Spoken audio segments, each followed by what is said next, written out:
In this video, I'm going to show you the best way to scale your content agency in 2025. Now, if this is your first time on the channel, my name is Julian Corzo, and in 2024, I've helped over 80 content agencies one-on-one scale, land more clients, systemize your agency, and overall see more success. And I also do run my own content agency called marketingforyou.ai. Now, if you watch this entire video, which is going to be a long one, I'm not sure how long it's going to be, but this is going to be literally a full breakdown on how to scale your content agency, then you're going to discover how to capitalize on the $100 billion shift that's reshaping the content agency space so you can thrive instead of getting wiped out by AI and low value competitors. You're also going to discover the exact high ticket offers that top agencies are using to charge premium prices and the industries willing to pay the most. You're also going to discover our content leverage funnel, which is the same system that packs sales calendars with qualified leads on autopilot. And on average, 83% of our clients book their first call within 24 hours. You're also going to discover the proven high converting sales process that I've personally invested thousands into mastering so you can replicate it step by step to close more deals effortlessly. You're also going to discover how to handle objections like a pro so prospects practically convince themselves to say yes before you even pitch your offer. You're also going to discover the ultimate client fulfillment blueprint, but most importantly, how to structure your agency model so you can get tangible revenue driving results for businesses. And this is the key to client retention and referrals. And you're also going to discover how to leverage AI to dominate your market instead of getting replaced by it. You're going to learn how top agencies are using AI to scale faster, streamline operations, and crush the competition in 2024. Now, before we begin, if you want my one-on-one help to scale your content agency, just click the link down below to learn more about how we can help you, and also stay until the end because I might have a little gift for you guys. But with that being said, let's dive into the sauce. So if you're running a content agency right now, you've probably felt the struggle recently. Clients are harder to close, margins are getting tighter, AI is making content creation cheaper and agencies more replaceable, and more competition is flooding the space every single day, which is causing you to lower your prices just to close some clients, do more work than you would normally do for less money, stay stuck in the same place for months, if not years, lack a lot of clarity and vision, and questioning whether or not this is for you while seeing other agencies rapidly scale. And here's the real issue. This is exactly why that's happening. Most agencies are offering the exact same thing, targeting the same people, coaches, consultants, and online businesses that already know how to use AI and cheap automation tools, think that they can do everything themselves. Let's be real here. The online space, their egos are super inflated. They have small budgets and they treat content like an afterthought. Majority of these online coaches, consultants, and online businesses do not have money. They're very broke. And majority of agencies aren't able to generate any tangible results with what they're offering. And honestly, that is probably one of the biggest ones. Content agencies aren't able to justify their pricing point because they can't prove that their service is actually going to get the clients a return on their investment, which is a massive problem. And that's exactly why most content agencies are stuck, because they aren't able to prove real tangible results, and they're competing for clients who are most of the time broke and don't value content. But what if I told you there's an entire industry that's being completely ignored, one that's desperate for high performance content and it's finally waking up to the modern era of marketing, an industry that's still relying on outdated marketing tactics, an industry that needs modern content strategies to actually survive, especially in the next few years, and an industry that has the budget to pay high ticket prices, but they have no idea where to start. This is the $100 billion shift happening right now. And if you understand it, you can build a predictable, highly profitable content agency, one that's positioned ahead of the curve while everyone else is scrambling for scraps. Now, what is causing this $100 billion shift? Well, traditional businesses are ditching old marketing tactics, and they need content like never before. You see, traditional marketing methods like billboards, flyers, and even TV ads are rapidly losing its effectiveness. That's obviously a no-brainer. We all know that. And 80% of consumer engagement now happens online, social media, short-form content, and video-based ads, and that's only going to go up. But most agencies are completely missing this $100 billion shift in opportunity. You see, they're still chasing the same clients, running the same outdated business model, and fighting in the same oversaturated space. Meanwhile, the real opportunity is happening right in front of them. The problem, content agencies are focused on the wrong market. While majority of agencies are going after online coaches, consultants, and course sellers, local businesses and service-based companies are waking up, but they don't know how to create content that drives real revenue. And they are in desperate need for someone to come into their business and update everything for them, update their whole marketing strategy. This creates a massive demand for content agencies that can provide high ROI content strategies. So while everyone else fights over the same low budget clients, the agencies that understand where the real demand is are locking in long-term high-ticket retainers with clients who actually value them. And this is what I call the local AI content agency model. This is how you can take advantage of this $100 billion shift. The Leica model, which is the local AI content agency model, is the best way to scale your content agency in today's markets. It's what's going to separate you from everyone else, allow you to take advantage of this $100 billion shift and the AI boom that's currently happening. It's what's going to take you from being another commodity offering content to someone who drives real tangible growth for a company. It's what's going to take you from struggling to charge $1,500 per month to charging more than double with no pricing objections. This is what's going to take you from being stuck and stagnant to thriving in 2025. Because what's coming in 2025 will make ChatGPT look like child's play. You see, the tech giants are going all in on AI. OpenAI is revolutionizing content creation. Google, it's transforming automation. Anthropic, I don't even know how to say it. I always struggle to say that, is building AI that can control computers. Meta is reshaping digital interaction, and NVIDIA is powering this entire revolution. These giants are racing each other to launch bigger and better innovations at breakneck speed. And when they do, you'll face a critical choice: stand on their shoulders or get crushed beneath them. As Naval Ravikant says, there's three forms of leverage in business. There's labor, which is the lowest, which is just working harder, right? Manual work. There's capital, which is spending money, like hiring a team. And then there's the most leverage, which we have at the tippy top, which is code and media, which is AI and content. And guess which one the giants are betting on? They are pouring billions into code, AI, and media content because they know that these are the most powerful forms of leverage in history. And right now, you have a unique opportunity. You can either align with these giants, you can use their innovation as leverage, you can build on their platforms, you can scale with their technology, and you can multiply your impact, or you can compete against them. You can watch your services become obsolete. You can see your manual work automated. You can get replaced by their technology, and you can fade into irrelevance. But here is where it gets interesting.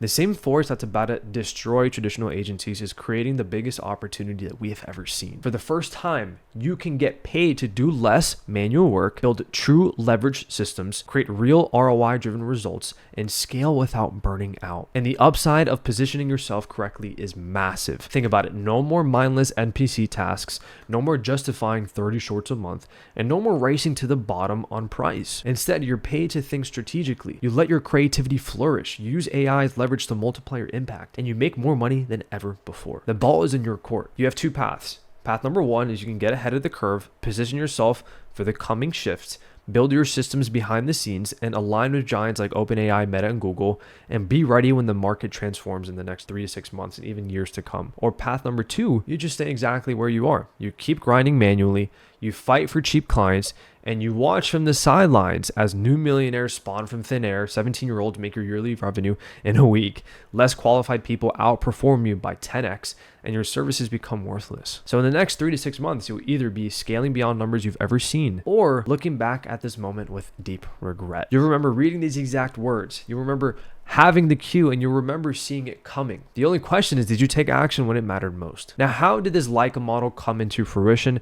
And then we can get into the actual sauce. I just want to show you guys why this Leica model is so important. In 2024, I coached over 80 content agencies all one-on-one. And the best students that I coached that were getting the best results were in the local space. And I started to notice a trend. These local businesses were in desperate need for content services, but not just a content service. They needed more leads and more business, because again, a business just doesn't want content, because if they just wanted that, they'll just hire a cheap social media manager for that. They want growth, and they will pay for it, because 90% of them are still relying on old marketing tactics that just aren't efficient, like Angie's List, word of mouth, Google reviews, etc. They need a system that's going to put them in front of more people's eyes and generate them more leads. So that's when I decided to validate this for myself to see if this is actually a real opportunity. So what I decided to do is I decided to start a brand new marketing agency called marketingforyou.ai. And within 9 days of putting real effort into it, we closed our first client, which is crazy. And we had a bunch of inquiries for our service. And of course, some of them weren't qualified, but it showed us that there was a true need. And we only had about 20% of the systems that we actually have now. So we've continued to validate it and prove that the model works. And now I'm going to show you everything that I've been teaching my students who have been crushing it, but also exactly what we are doing right now from my agency to dominate the market. So let's dive into the first part of this course, which is going to be the exact high ticket offers that top agencies are using to charge premium prices and the industry is willing to pay the most. So let's cover the core foundation stack. Now, the core foundation stack is exactly what it sounds like. It's the core and the foundation of your business. Without it, everything else collapses. Think about your business like building a house. You wouldn't build a house on sand, right? It wouldn't survive the first storm. Instead, you need a strong, solid foundation of bricks and concrete to ensure it stands tall and stable. See, your business is no different. If you don't have a clear foundation knowing exactly who you're serving, what you're offering, and how you're communicating, you'll struggle to grow. You'll feel like you're running in circles, working hard, but making little to no progress, right? It's like running in place. It feels like, you're doing so much work, but in reality, you're still in the exact same place. So this is what we're going to cover. It's going to be 3 main core pillars: your ICP, which is your ideal client profile, the offers, and then the messaging. Okay. So let's first cover the ICP, which is your ideal client profile. Now, imagine you're an architect designing a house. You wouldn't just wing it, right? You would have a detailed blueprint and an outline of exactly what you're building. Your ICP is your blueprint. It defines exactly who you're targeting so you know how to design your services around them. Without a clear ICP, you're just guessing, right? You're just kind of like going off the top. You'll try to sell to anyone and everyone, which will only lead to frustration, rejection, and zero results, which happens to everyone, right? I'm sure you've heard of that saying: if you try to sell to everyone, you're going to end up selling to no one. So let me give you an example of the ICP that we are going to go after, which I recommend you do the same. So I'm not going to teach you how to find your niche or how to find your industry. I'm just going to tell you the industry that is working right now from my experience, but also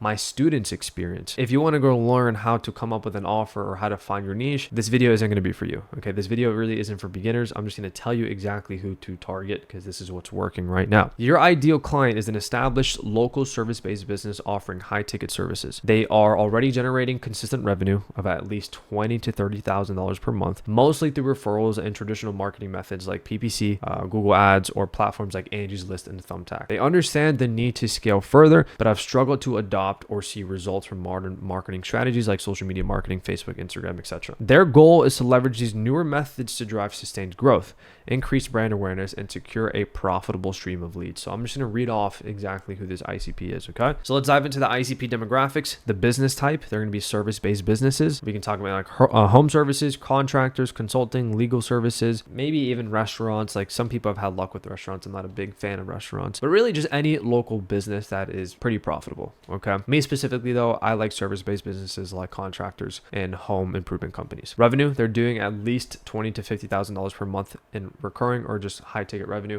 Most of them aren't going to be recurring. You just want them to be doing at least $20,000 to $50,000 per month pretty consistently. The business age, usually these businesses have been operating for at least 3 years with a solid client base and reputation. Ownership type, often owner operated or run by a small executive team. Location, typically within a local or regional service area. May service specific high income neighborhoods or business districts. Marketing spend, they likely have a $3,000 to $10,000 per month budget available for marketing and advertising. Those are the people that you really want to be going after. And decision maker is just a business owner or marketing director with decision-making authority. Now let's go over the psychographics of this ICP. So they value growth, reputation, and delivering exceptional services, which is key, right? They prioritize quality over quantity and want marketing strategies that reflect their brand image. Beliefs, they trust traditional marketing methods because of past success, but are open to modern marketing strategies if presented with tangible ROI. The challenges, skeptical of quick fix marketing solutions due to failed experiences. They prefer proven strategies over experimentation, right? For a perfect example of this is like when somebody tries to go into a business and they offer like, oh, we'll guarantee 50 appointments in the next 30 days. Like they're very skeptical of that stuff. They want to see proof. They want to see that you're doing what you're actually selling. The personality, they're results driven, cautious, but opportunistic.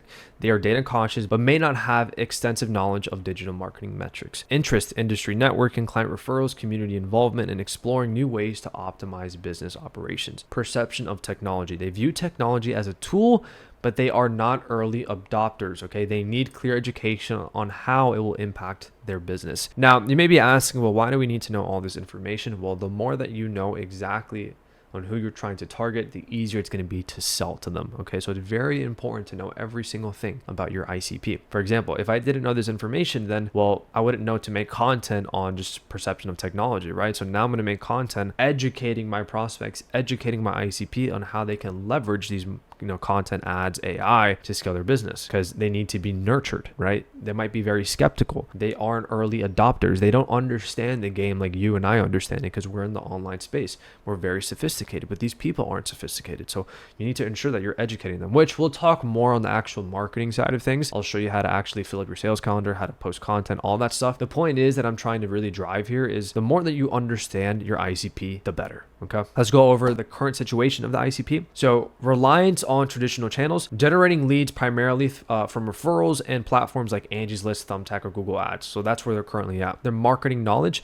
it's limited understanding of modern strategies like Instagram and Facebook advertising. They may have tried them before, but they weren't very successful. So it's very limited. Marketing pain points, lack of expertise or in-house resources to manage social media marketing, and previous campaigns underperformed due to poor targeting or execution, either because they hired a cheap agency or they tried to do it themselves. Maybe they paid their cousin to do it and it just didn't work. Revenue stability, their existing revenue stream is reliable, but it's plateauing, right? So they're doing pretty good, but they just haven't seen growth, right? They need these modern marketing strategies to really take them to the next level. And their mindset, they know that growth requires new approaches, but they just feel overwhelmed by the complexity of modern digital marketing, which is huge, guys. Again, this is why you need to understand it. Like, they know that they need to do it, but they're just so overwhelmed. And I always see this all the time with people with their ads and people with their content, is they make it so sophisticated. They make it sound so complex because they think that that's what the businesses are going to want. They're going to want complexity, when in reality, complexity is just going to lead to overwhelming. And when you're confused and when you're overwhelmed, you're never going to want to move forward with something. So that's why you need to really educate your prospects and talk like a fifth grader when you're running these ads or when you're just explaining things to these, to this ICP, or else you're going to get overwhelmed. All right, move on to the next thing. ICP desired situation, right? So now we talked about there's point A and point B. Point B is new lead channels, right? They want a predictable flow of leads from Facebook, Instagram, and other social platforms. They want improved ROI. They want to see measurable results from ad spend, including higher quality leads that convert into clients. Brand awareness. They want increased visibility and credibility in the local market, making them the go-to provider in their niche. Marketing support. They want a trusted marketing partner who understands both their industry and their goals, guiding them through strategy execution. And 5 is scalable systems. They want an automated lead generation system that requires minimal time investment and integrates with their existing operations. And that is a very detailed overview of who you should be targeting and going after. Now let's cover number 2, which is the offer. Think of your offer like the materials you use to build the house. If you use low quality materials, the house won't stand for long. A strong offer, on the other hand, serves as the solid framework that keeps your business growing. A great offer can 10x your business quickly, but most agencies fall into the trap of offering the same thing as everyone else, the same services, the same pricing, the same pitch, literally everything. And this is like building identical cookie cutter houses on the same street. Prospects are comparing you to everyone else, and that's where you get objections like, what makes you different? Oh, it's out of my budget. Oh, I've talked to 3 other agencies like you. And like, that's where you just get tons of objections because you're offering the same thing as everyone else. You're no different, right? And you probably have less case studies than other people who are offering the same thing. So really, what's going to separate you from everyone else? No one, especially in the online space. Oh my gosh. Everyone in the online space, targeting coaches, consultants, are offering the exact same thing, right? And it's garbage. To stand out, your offer needs to have 4 main things, okay? And this is taken from Alex Hormozi's value equation, which is right here. Highly recommend just reading his book and just going through it as well. Again, if you want to learn more on how to build offers, this isn't going to be a video for you. I'm just going to tell you the offers that are working, but I will kind of brush on Alex Hormozi's value equation because it's very important to understand. So in order to have a really good offer, you need to have number 1, you need to deliver a dream outcome. What is the ultimate result that your client wants? Okay. Number 2, you need to have a high perceived likelihood of success. Do clients believe you can actually deliver that result that you're promising? And can you actually deliver it? Very important. Number 3, you need to minimize time delay. How quickly can they see results? Number 4, require minimal effort and sacrifice. How easy is it for the client to engage with your service? Now, if we look at the best possible offer, we can look at Captain America's example. Remember when he took that shot or something and he went from a little boy to a man, like jacked, he grew like 4 inches. If we break that down in this equation, what's the dream outcome? Oh, I want to grow 4 inches both ways. If you know what I'm talking about. I'm joking. No diddy. You want to grow 4 inches taller. You want to get jacked. Okay, great. What is the high perceived likelihood of success? 100% because it's just a shot. Okay, great. What is the time delay? Nothing, just like 5 minutes. And what is the minimal effort and sacrifice? Well, the sacrifice is going to hurt like a bitch, but that's it. Who's not going to want to take that offer? Like, bro, here's 50 G's. I'll take that offer. But what if the offer was, okay, you want to grow an extra 4 inches and you want to get jacked? Okay, great. What is the likelihood of success? Very hard because you're going to have to hit the gym 2 times a day for the next 6 months. And you're also going to have to like go on this like stretcher thing that's going to stretch you. It's going to hurt a lot. You're going to have to do that for a whole year. Okay. It's like, I don't know if I want to do that. What's the time delay? 6 months to 12 months of super hard work. And what is the effort and sacrifice? A lot. Okay, I'm probably not going to do that then, right? I'd rather just stay where I'm currently at. So that is the point of like what's a really good offer, what's a not good offer. Now let's dive into the exact offers that are working right now. Now we're going to cover 3 different offers. Now these 3 different offers are for people who are at 3 different stages within their business. So we're going to go over offer number 1. Now this is if you don't know how to run ads. This is if you are mainly a creative, you know how to shoot really good videos, you just don't know how to position yourself, you don't know how to charge high ticket prices. This is going to be the offer that I would advise you to start off with, but I do want to say you definitely want to skill stack. Now, what does that mean? Well, you need to stack your skills because you are going to get paid for the problems that you solve. So the bigger problems that you solve, the more money that you're going to make. Now, of course, this all depends on what your goals are in life. If you just want to focus on content, you want to make X amount of money, then this is a great offer to focus on. But if you do want to scale and you want to get to those bigger numbers, you're going to have to skill stack a little bit and definitely add some layers onto your service, which is offer number 2 and offer number 3, but this is offer number 1. So the way that we position this is almost a content system. Okay, this is 1 month's worth of content done in only 4 to 5 hours. Now let's go over the dream outcome. The dream outcome for this is to build authority, to gain attention, and to grow their brand. What is the likelihood of achievement?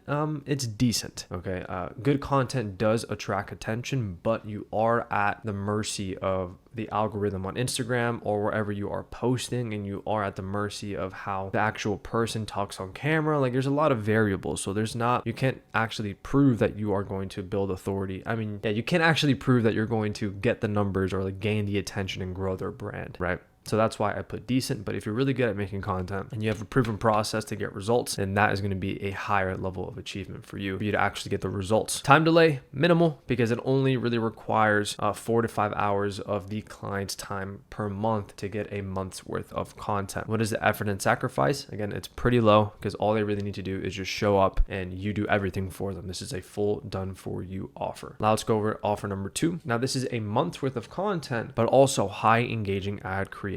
Now, what is the dream outcome for this? Well, it's to improve ad performance, gain visibility, and increase revenue. What is the likelihood of achievement? Now, this is very high, especially if you are leading with the high engaging ad creatives, because, well, great content and great ads will perform better than shitty ads. I'll give you a perfect example. One of the offers that we were testing and that we were running is we guarantee that our ad creatives will outperform your current ones. And we give very specific metrics as to like what that means. Like your cost per lead is going to drop by at least 10%. Your customer acquisition cost is going to drop. Like we gave all these specific metrics, and we were running this for a big software company, and their ads, they were running a lead magnet funnel, and the ads that they were running were simply just static images. So we came into their business and we simply just created video ads for them, and we dropped their cost per lead by literally like 40%. Like it went from $14 to $8 cost per lead. I think it's more than 40%. So that just shows you like that is a huge impact into someone's business, especially if these people are running ads. They were spending around $10,000 per month. A 40% decrease in leads is crazy. Now they're almost getting double the amount of leads with the same money being spent, all because we simply just changed the ad creatives to make them a lot better. That is a huge impact. Time delay, minimal. Again, they only have to spend around 4 to 5 hours of work because you take care of the content and the ads. Effort and sacrifice, low, because you handle all of the workload. This is also a great offer if you know how to position yourself in the right way. For example, the way that we are positioning ourselves is pay us once and get high performing ad creatives that will outperform your current ones guaranteed. So that's the way we positioned it, okay? Because if they pay us $4,500 for ad creatives and content, let's just say, then they can utilize these ad creatives for months to come, right? This isn't just like they're paying us for videos and that's it. They only get like 1,000 views. They're paying us to decrease their cost per lead by 40%. And that month over month is going to add up to way more than $4,500, especially if they have a proven sales process already, which they did. Offer number 3 is full service. So this is basically where you're implementing the funnel for them and running content. So in simple terms, it's just lead generation with ads and 1 month's worth of content. Now, what is the dream outcome? A full calendar of booked appointments and brand growth. What is the likelihood of achievement? Very high, especially if you know exactly what you're doing. It really isn't hard to get results for these clients if you know how to run ads, if you know how to have the right system in place and make the right content, right?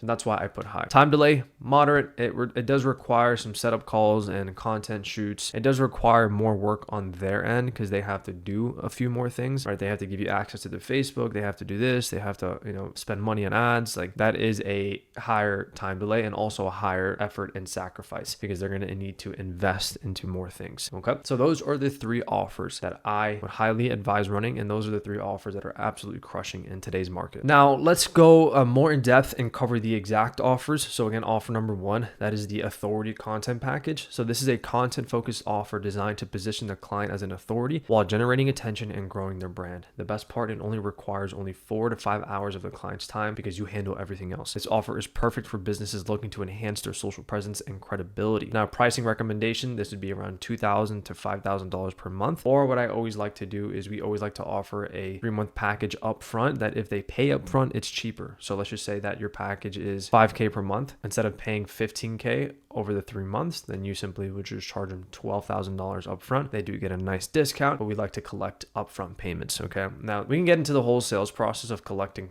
paid in fulls because it is very important to collect cash up front, but that is if you know what you're doing and you have a proven sales process. We can also talk about intro offers. Intro offers are very important as well, but that is going to be a whole separate subject that I'm not really going to get into this video. I'm just going to show you the offers that are working right now. Offer number 2 is going to be content and the high engaging ad creatives. So this offer includes content creation plus high engaging ad creatives, which is huge. The ideal client for this is a business that's already running ads, but is currently stuck using their basic static images or poor quality video ads. There's a huge opportunity here if you provide high converting ad creatives because they can use them for months and generate significant revenue. Okay. So pricing recommendation for this would be $2.5 to $6,000 per month, or again, a PIF. The high engaging ad creatives really isn't like an ongoing service. So typically you would just charge more upfront and then a lower retainer. Again, there's tons of different pricing models that we can really focus on, but I'm just giving you the offers. If you position yourself in the right way, people will pay. Offer number 3 is the full service, which is the lead generation, the whole system plus the content. You provide content along with the ad management to help the clients book more appointments. You're also providing the system that's going to take a stranger into a paying customer, which is the most important thing and which is why they're paying you, because at the end of the day, anyone can really run ads. Running ads is really not that hard, but having a system that's going to take a stranger into a paying customer, that is the challenge. That is what they're paying you for. This is the most valuable service as it delivers both brand growth and direct ROI. Pricing recommendation for this would be $3,000 to around $7,000 per month. And the reason you can also do a rev share for this, and that's what's going to get you to those like $6,000 to $8,000 per month. Most local businesses in reality aren't going to pay you $7,000 per month. So that, they're mostly going to pay you around $3,000 to $5,000 per month plus some sort of rev share. Okay, or profit share. This offer is ideal if you want to position yourself as a full stack agency capable of delivering both content and paid advertising results. It's also where you can charge the highest prices given the direct impact on revenue. Now, here's a massive tip that you should include as well with whatever offer that you are running. Create each client a simple lead capture form and create them a CRM. This is how you can generate clients' leads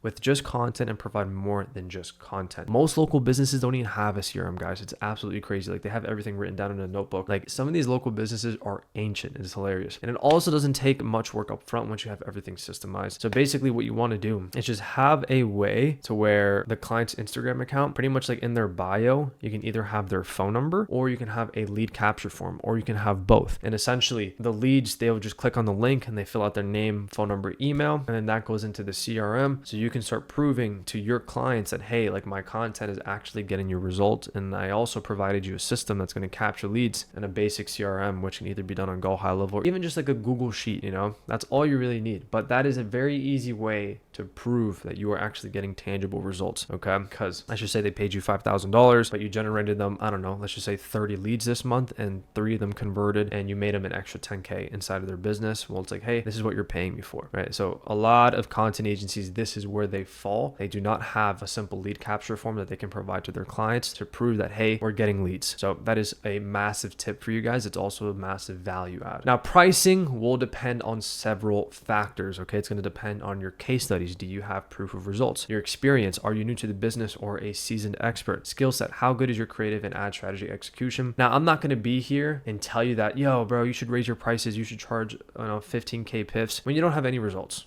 Don't expect to charge the same thing as your competitor when your competitor has 50 case studies, right? Do not expect to charge the same prices. Like, there's a reason they're charging what they're doing. Is because they have a proven system. They're really good at what they do. Okay, in the beginning. Now, I'm not a fan of doing stuff for free, but if you have to lower your prices a bit so you can get results and actually prove it to yourself and gain conviction, do it.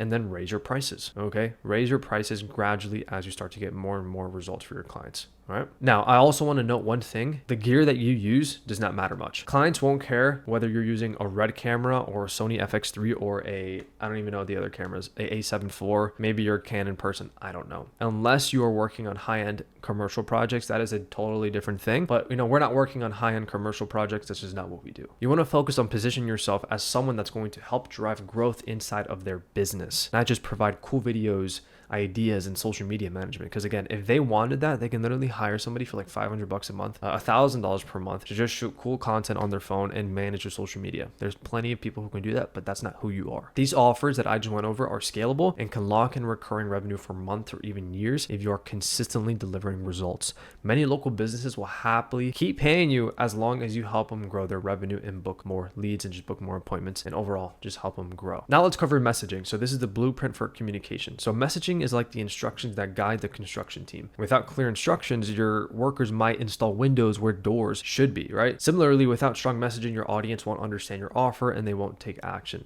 You'll confuse them, and a confused mind never takes action. Messaging is simply the words you use to guide prospects towards a decision. It's how you communicate your value in a way that resonates with them. Each industry has its own messaging style. For example, home improvement companies might care about estimates, online businesses might care about leads, and dentists want more patients. Point is, they both want growth, all of them want growth, but the language they respond to is different. Your messaging needs to address these differences to attract and convert your ideal clients. It's very important. You want to literally speak their words wherever your ICP is, which are local businesses. Now, here's a perfect example that I always tell my students, even my agency clients. Would you be able to sell your mom some like unique chocolate bar? Let's just say it's a Willy Wonka chocolate bar, and you had to sell her if it was like life or death. You would 100% be able to sell her because you would know exactly what to say and how to say it. And that's because you know everything about her. You would know the exact words and phrases needed to be said in order for her to make a decision. Like, you would know how to convince her. You would know how to get her mad or sad or happy. You would know what to say. You would know how to sell her perfectly. And that's because you know exactly who she is. You've known her your whole life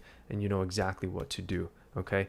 Your messaging in business is no different. It needs to be that precise. Imagine if you had that level of just understanding of who your client is, that you'd be able to know exactly what to say in order to sell them. Okay, so that is what we call messaging. That is what we call having your messaging dialed in. So how do you figure out the type of messaging you should focus on? Well, there's a few key ways to do this. The first one is you just take a shitload of sales calls. Pay attention close to the common phrases, words, and concerns your prospects bring up during sales calls, and start creating a list of recurring themes and pain points across different prospects. You're going to start to notice that, like, on these sales calls, that a lot of people are saying the exact same thing. They struggle with the same pain points and they also have the same goals. So you can start collecting that data so you can start using it for your marketing material, and you can also start leveraging that in your sales calls. Number two is to just speak directly with business owners, right? Have conversations with as many business owners in your niche, in your target industry as possible. So learn about their struggles, desires, and how they think. The more you know, the better. However, if you're not hopping on many calls yet and you want a more streamlined way to gather insights, there's a faster method. This is exactly why we created the core foundation stack as part of the Leica model. So instead of spending months researching local markets, testing different niches, crafting your positioning, and learning through trial and error, you can use our AI-powered local foundation suite to get it done in just 10 minutes. These aren't just generic AI tools. These are specifically engineered for rapid agency growth. So we have three things. We have the ICP Mind Reader GPT, which identifies and deeply understands your perfect clients. We have the Offer Architect GPT, which crafts irresistible high-ticket packages. And we also have the Message Master GPT, which creates messaging that converts cold prospects into clients. And this is just a screenshot of one of our students that joined recently.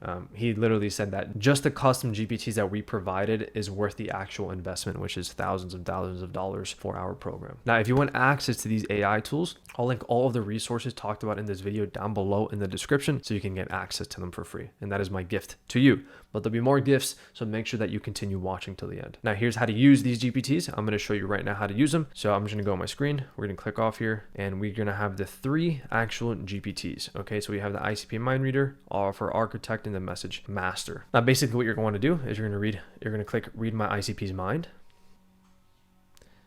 And it's going to tell you to follow these steps. And this is part of our program. So just ignore step 1, step 2, and step 3.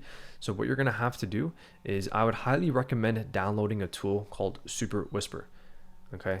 It's called Super Whisper. And it looks like this. Super Whisper. Okay. You're going to download that tool and you're essentially going to speak to it about your ICP. Hey, I'm targeting this, like say everything that you possibly can about your ICP, and then just simply paste it onto there. Okay. Now, once you have that, you're going to do the same thing for the Offer GPT, and you're going to do the same thing for the Messaging GPT. Okay. Basically, what you're going to do is you're first going to start off with this one. It's going to spit out all of the information, and then you're going to copy the information that you got from this one and put it into the Offer one. Okay. And then for the Messaging GPT, you're going to provide it the information from this one and the Offer one into that Messaging GPT. And then boom, you are all set and ready to go. Okay, it's fairly simple. Just speak your mind into the Super Whisper, which is a speech to text tool. Tell it everything about who you're trying to target. Okay, and then this is going to dive even deeper into it to construct a really in-depth analysis. Take that analysis, put it into the Offer one, which is the second one. Put it into the Offer one. And then once you have the offer information, then you're going to take the information from both here and here, and you're going to paste it into the Messaging Master one. And then boom, you are all set and ready to go.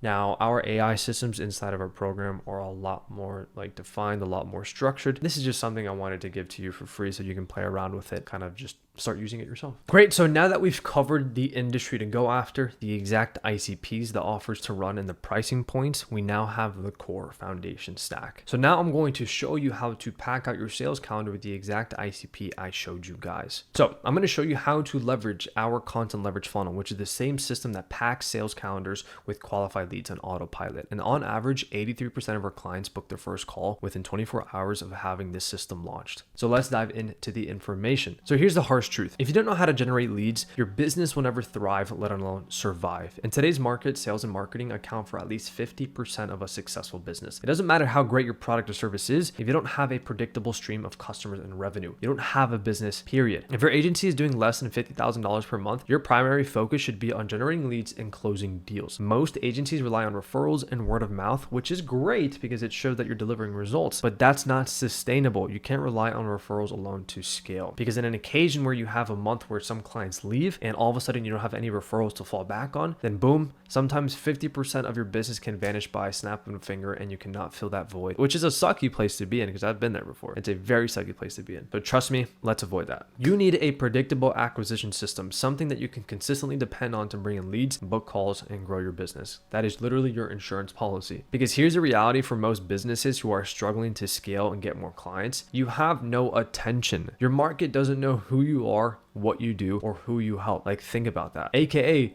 not enough people know you exist, which is a problem, okay? Because the best known will always win. There's tons of companies out there with shitty products that are dominating their markets, and it simply comes down to them being the best known. I'm not saying have shitty products, okay? Your main focus should be to have the best product out there, but there are companies out there that are dominating the markets because they simply are the best at marketing themselves. They have the most amount of attention. Without attention, there's no leads, and without leads, there's no growth. So how do you fix this? Well, it's something that I like to call the content leverage funnel. I'm a huge believer in attraction-based marketing, prospects coming to you instead of you chasing them. Now, I'm not downplaying cold outreach. I think it's super powerful and it definitely needs to be something you implement, but attraction-based marketing is the biggest lever you want to pull on and you want to focus on. Attraction-based marketing is all about being a person worthy of attracting high-quality prospects. Now, when I say worthy, what exactly does that mean? It means having a high-quality brand, case studies, and an online presence that makes prospects want to work with you. A personal brand is the biggest asset that you can have in the next decade. If you look at all of the biggest names in the game right now and how they've been able to explode in the last few years, it all comes down to one major thing: their personal brand. Now that's why I love the content leverage funnel. Not only does it pack out your sales calendar, but it also grows your personal brand. The more content you post and the more you spend on ads, your efforts are compounding into something far greater. Unlike cold outreach, where the more you do it, yes, it does book you calls, but it isn't building you something that you can leverage in the future. So with that being said, let's get into the actual sauce, the step-by-step, so you can implement it right away and book your first call in just 24 hours if done correctly. So I'm first going to give you a bird's eye view of what the content leverage funnel is, and then we're going to get into the specifics of how to set up your ads and pretty much everything that you need to know in order to launch the actual funnel. So let's dive into top of funnel. Now, if you don't know what top of funnel is, well, it's essentially, if we look at a funnel, right, we have the top, and that is essentially the eyeballs that we need to generate. So that's how we are going to essentially get attention on yourself, right? We're going to gain traffic. Okay, that is the most important thing. Again, the biggest problem that most agencies have is they do not have enough attention on themselves. Now, again, I talk to a lot of agencies where they're like, oh yeah, we'll hop on like 2 calls per month. Hopping on 2 calls per month is a huge issue. Like, that is not how you're going to hit your goals, especially if you have clients leave, then you can't replace them. You always need to have a packed sales calendar. You always need to have leads in the pipeline. Okay. So how are we going to gain attention? Well, we are going to follow a cadence of posting 3 times per week on Instagram organically. Okay. Now, I said using AIs because we have a full AI system to help us come up with the content. It is actually crazy. If you want to look at one of the YouTube videos that we posted recently, it's how to build a personal brand with AI. I highly recommend watching that. I'm going to go on full screen here, but I highly recommend watching that because it's a banger video, and it's going to show you how we leverage AI to build our personal brand. Okay. So that's content. That content should be a non-negotiable. People think that content is like a form of generating traffic to their business. Like, yes and no, but you can't just rely on that. You cannot just rely on organic content to just land you clients. Okay. Now, this is why we go into actual ads, right? So before we get into the ads, again, content should be a non-negotiable. Like, that should just be a system that you spend probably like 1 or 2 hours per week creating 3 good videos a week. And that's that. Okay. And then you want to spend your time on the ads. Now, this is huge. Now, the reason that we run ads is because it's predictable, it's consistent. If you know how to run them, they work. Okay. Imagine being able to have a system where you put $1 in and $3, $4, $5, $6 come out. Like, that is crazy. That is a cheat code. A lot of people I have, with agencies is they want to put $1 in and get $50 back. Now, sometimes that can happen, but like, what? When it comes down to going to a restaurant, buying shoes, buying jewelry, whatever the case is, they'll spend $500 on that stuff. But when it comes down to running ads, it's like, hey, you have $500 for this? Like, whoa, no. And that's too risky for me. It's like, dude, what? So you just spent a few $100s on X, Y, and Z. That literally it's just like a materialistic thing. Like, what did that bring you? But you don't want to spend that on something that can bring you a lot more money. And if you master the actual funnel, if you master the system, it can literally change your life. But no, anyways, that's just something I wanted to bring up. So running ads. So we run 2 different funnels. We run DM ads and lead form ads, but the overall like foundation of it stays the same. And what I mean by that is we want an ad that is specifically tailored to the people that we want to attract. Okay. When we want to put our offer in front of more people's face. Okay. These ads are hyper specific to our ideal client, and they clearly state what we do, what our offer is, and why they should work with us. Okay. So those are the 2 common themes. Now, the actual conversion mechanism is where it changes, right? DMs is all done through DMs. Lead forms is done through lead forms. Now, there's 2 ways to run lead forms. You can do it on a type form, or you can do it on Facebook. I just do it on Facebook. Now, I really do like lead forms because you do get higher quality leads in there because you're adding more friction.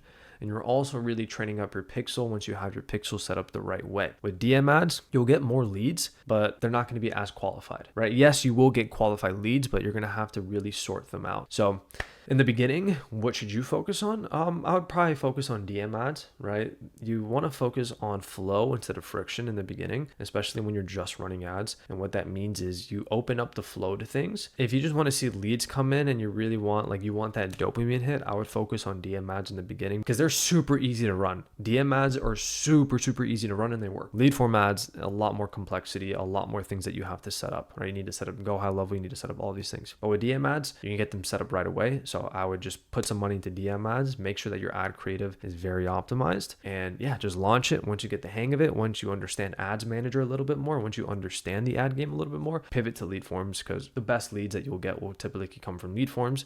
And we can even talk about like a VSL funnel down the line, but don't even touch that. For most of you watching this video, do not touch that. Just touch DM ads or lead form ads. So that is going to be our top of funnel. I'm also going to show you the best ads that are winning, and I'm also going to show you how to set all these up as well. Also with DM ads and even lead form ads, you're also going to be growing your following as kind of like a secondary goal. But I don't even know what that word is I'm trying to say, is as a result of you running ads, you're also going to grow a following as well, which is great. So this is why we need to consistently nurture people. Now this is where we have our middle of funnel.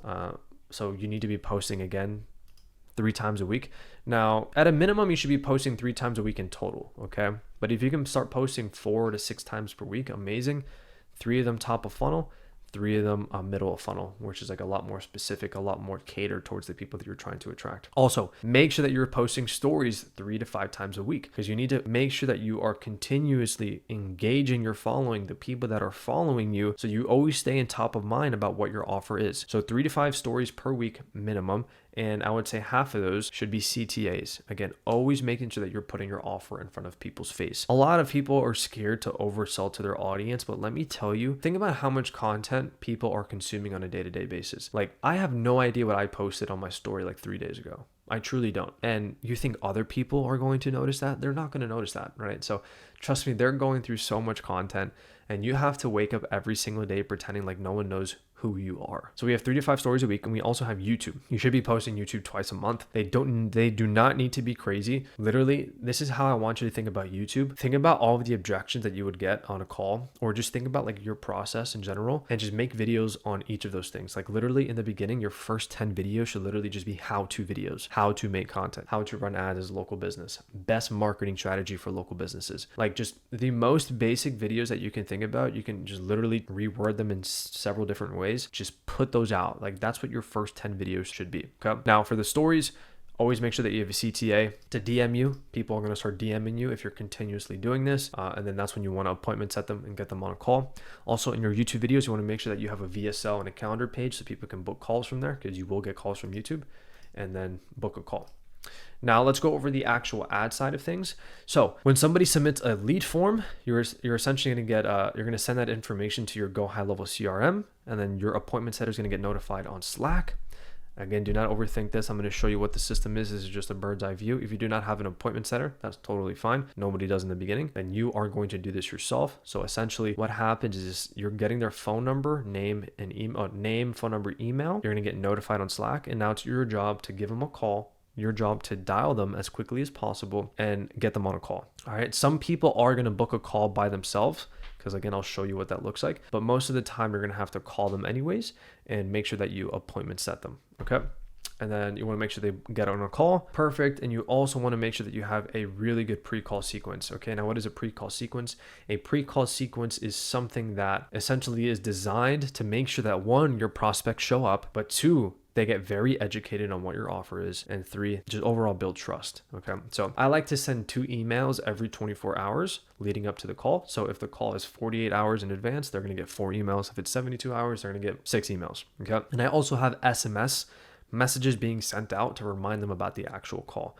The point is, you need to make sure that they actually show up to the call, because these local businesses, the no-show rates are kind of higher than like if you were targeting online businesses, because these local business owners are genuinely like non-sophisticated, but they're actually busy as well. So you need to make sure that you remind them. Something that I do And I literally make sure that my appointment setter or I literally gives them a call the day of. Like we're always following up to make sure they hop on this call, right? So we are reminding them. Now, you also want to make sure that you are taking the information from the lead forms, their emails, and putting them into a newsletter. Okay, this is huge. Local businesses always check their email, okay? And you want to make sure that you are sending 3 to 4 emails per week using an AI system that we have as well. Again, if you want to learn how we use this AI system, just watch the YouTube video that I talked about before. Send 3 to 4 emails, and then you can also repurpose that content on LinkedIn LinkedIn and X if you wanted to. I don't really do that though. I tried to, but I don't really mess with that. I just focus on my 3 platforms, which is Instagram, YouTube, and emails. And here's the thing, guys, like think about how much attention you are gaining, and think about how much like you're going to be in top of mind of people, right? Especially if you're targeting your local space and you're targeting like a 20-mile radius, like bro, you're going to be dominating that market, right? Because now they're going to be following you. Now you're sending them emails. Now they're continuously seeing their ads. You know, I didn't even talk about retargeting ads. You are going to be dominating the space. It is impossible that you do not close at least 10 clients in the next 90 days if you fully have this system running. Okay, you want to dominate your market, and this is exactly how we're doing it, because we are leveraging content, we're leveraging AI, and we're leveraging ads to do all of the work for you. Now, this is all systemized, right? Like you need to have a structure for being able to post content on a weekly basis, post your stories, post YouTube, do your email newsletter. That's why you need to leverage AI. And honestly, like the pre-call sequences is all automated. Once you have an appointment setter, that's all automated. So I know this all looks like kind of like, oh wow, this is a lot of work. Yes, it is work up front, but like what option do you have? It's either you do this and you fucking crush it, or you don't do this and you get crushed. Simple as that. So now I'm going to show you how to actually set up the ads. I'm not going to show you how to set up all these things because that's for my members. I'm going to show you how to set up the ads. I'm going to show you the ad scripts, and I'm also going to show you ads that people inside of our group are actually running that has gotten them great results. So let's dive into creating high performing ads. So this is a proven ad framework that we use, that I've learned from also top agencies, and if you just follow this very simple framework, they will crush. Okay, so first we have the hook plus audience call out. So you immediately want to grab attention by calling out your ideal audience. It's very straightforward here. Who are you trying to attract, right? If you're trying to attract someone who is 6'4" with black hair and blue eyes, then literally say that. Because think about that. If you say that, who are you going to attract? The people that you're trying to attract, right? Be specific. Example, if you want to attract dentists, make it obvious that the ad is for them, okay? Number 3, keep it simple. Do not overcomplicate your hook. Now, going back to number 2, if you want to attract dentists, make it obvious. Also, what you want to do is if you are attracting dentists, like wear scrubs, be in a dentist office if you can. Do something that is very obvious on who you're trying to attract, right? If I was trying to attract a dentist and I was wearing like a construction outfit, does that correlate? Absolutely not, right? So make it obvious, make it super obvious in your hook on who you're trying to attract, okay? The second thing is offer statement. Now, this is where you get directly into your offer and what you're actually going to do for the client. So clearly explain what you do and who you help. The offer needs to be strong and crystal clear. It's the foundation of your ad success. So a big problem people do, or a big problem that people always get stuck in, is they always try to make their offer and make their delivery sound a lot more complex than it is, because they think that that's what's going to attract clients. It's like, oh, if I make it sound complex, like people are actually going to want to do this, when that is further from the truth. Like that is the farthest thing from the truth, because one, you need to understand who your market is. These local businesses, they're not very sophisticated, right? So if you add too much sophistication into the copy of your ads, then you're going to confuse them. They're going to be like, whoa, this is way too much for me. I don't want to do this. I don't understand this, and I'm not going to do something I do not understand, right? So you need to make sure that you are dumbing down your ad copy and you are dumbing down your offer and your delivery in a way to where these people, like it's a no-brainer that they're going to understand this, okay? Huge tip. So that's why you need to make sure that it is crystal clear. After that, you need to add a guarantee. Now, this is obviously optional if you add a guarantee. I think you should always add a guarantee, even if it's just like a satisfaction guarantee. It's like, hey, we guarantee that you'll be 100% satisfied with their work. Something in there, right? This is where the risk reversal. You want to make sure that is a no-brainer. Unique mechanism. So this is where you explain the unique process or system you use to achieve the results promised in your offer. This gives clarity on why your method works and differentiates you from competitors. So basically what you're doing is you are just explaining how you work, explaining what the process is. So the first thing we're going to do is we're going to do X, Y, and Z, blah, blah, blah, blah. Just literally show them what the process, like how the process works, so they understand. And again, make it crystal clear. The next thing is proof. Make sure that you provide real world examples or case studies to back up your claims. If you don't have any case studies, then somehow show proof, right? Like a form of showing proof is like, oh, I've studied over 100 of the top performing videos for local businesses. Like show proof, show some sort of expertise that, on why people should actually listen to you, even take action. The next thing is old way versus new way. Highlight why your solution is better than traditional methods. Okay. Explain, for example, stop wasting money on PPC ads and focus on content driven marketing instead. And you can either also do this part of your hook. Like sometimes I'll just move this like right after the hook or even part of the hook. But either way, this needs to be in your video. Explain why your solution is better than other traditional methods. And the last thing is your call to action. Clearly tell viewers what to do next, whether it's booking a call, visiting a website, be direct. It's always going to be either message me down below or it's going to be click the link down below, fill out your information to learn more. So that is the proven ad framework that you are going to follow. Now I'm going to provide you with examples. We're going to go over them right now of ads that people are running inside of my program that are crushing. So now I'm going to go over examples of winning ads, and these ads are from 4 people inside of my program that are actively running their ads, that are booking calls, and that are closing deals. So these ads are working. So you can take the frameworks of these that just basically follow this proven ad framework that I just went over and just make your own version of them. I'm also going to show you another version, which is the DM ads, and those are just static images that we run as well. Those perform well as well, but these ads typically will generate the most qualified leads because you're being very specific with your call out, your offer, your guarantee, your unique mechanism, the proof, old way versus new way, and then the CTA. So what I'm going to do, I'm just going to sit here while we listen to this. Okay. Are you a service-based business owner here in Charlotte? You're probably really good at what you do. You just need more people to know about your business. The best will always win, and that's exactly what we focus on. We focus on making content that will establish you as the #1 business in your local area, so that you can attract more leads consistently instead of just wasting money on old marketing tactics that do not work. We do all of the heavy lifting, like creating all the ideas. We come up with proven strategies, and we come to you with all of the equipment to shoot high quality content for your business. Our company has worked with over dozens of local businesses here in the Charlotte area, not just helping them grow on social media, but actually stand out. If you want to learn how to grow your social media with our Xscale content system, click the link below, submit your information, and we'll be in touch. Is that right? Yep, sir. That's one. Let's go to another one.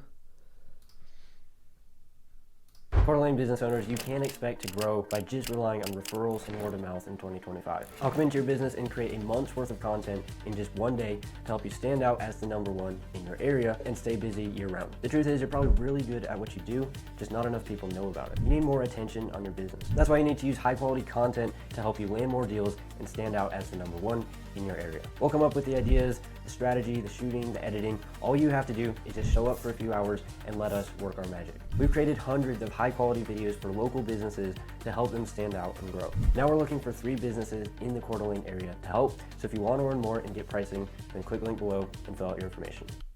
Let's go to the next one.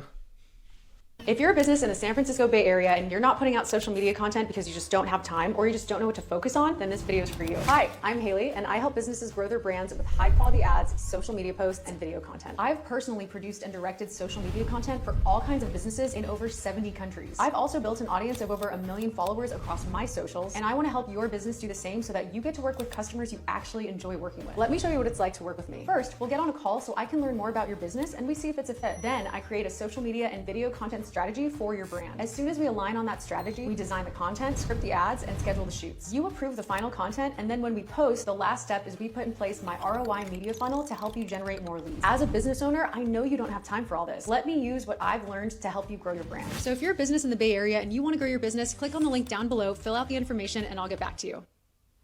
And now let's go over the last one, which is Cooper's. I'm going to pull up Instagram for this.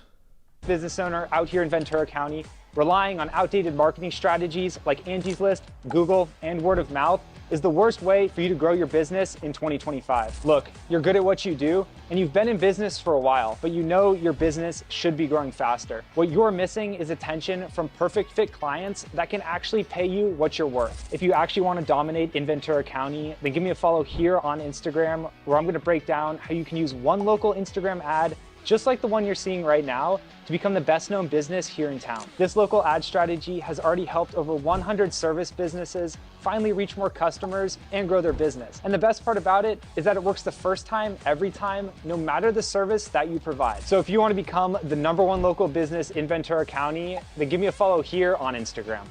As a service-based business owner out here in Ventura, and those are just 4 ads that you can literally replicate yourself. Again, they all follow the same structure. As you can see here in Cooper, he went with the old way versus new way right from the beginning. Let's listen to it one more time. Ventura County, relying on outdated marketing strategies like Angie's List, Google, and word of mouth is the worst way for you to grow your business in 2025. Look, you're good at what you do. So that's the old way. Now he's presenting the new way, and then he explains the actual mechanism. So this structure works. They're all just absolutely filling up the sales calendar, and they're all closing deals consistently. Now, once you've actually shot the ads, which you have the frameworks, you have 4 ad examples that have actually worked. Now, what we're going to do is we're going to set up the actual lead forms on Instagram, and I'm going to show you exactly what you need to do. Alrighty, so I just pulled up an old ad account of mine. This is actually one of my drop shipping stores that I had like literally years ago, like probably 6-7 years ago. It was called Smart Lens. And what I was selling is I was selling the lens on the back of an iPhone, because back then like that wasn't popular at all. That was like a new thing. But anyways, just to show you a little bit about my story. But what we're going to do, we're going to be an ads manager right here. And what we're going to need to do is a few things. I'm not going to show you how to set up the whole ads manager, because you can just watch a YouTube video on that. I'm just going to show you how to set up these lead forms the way we would do it.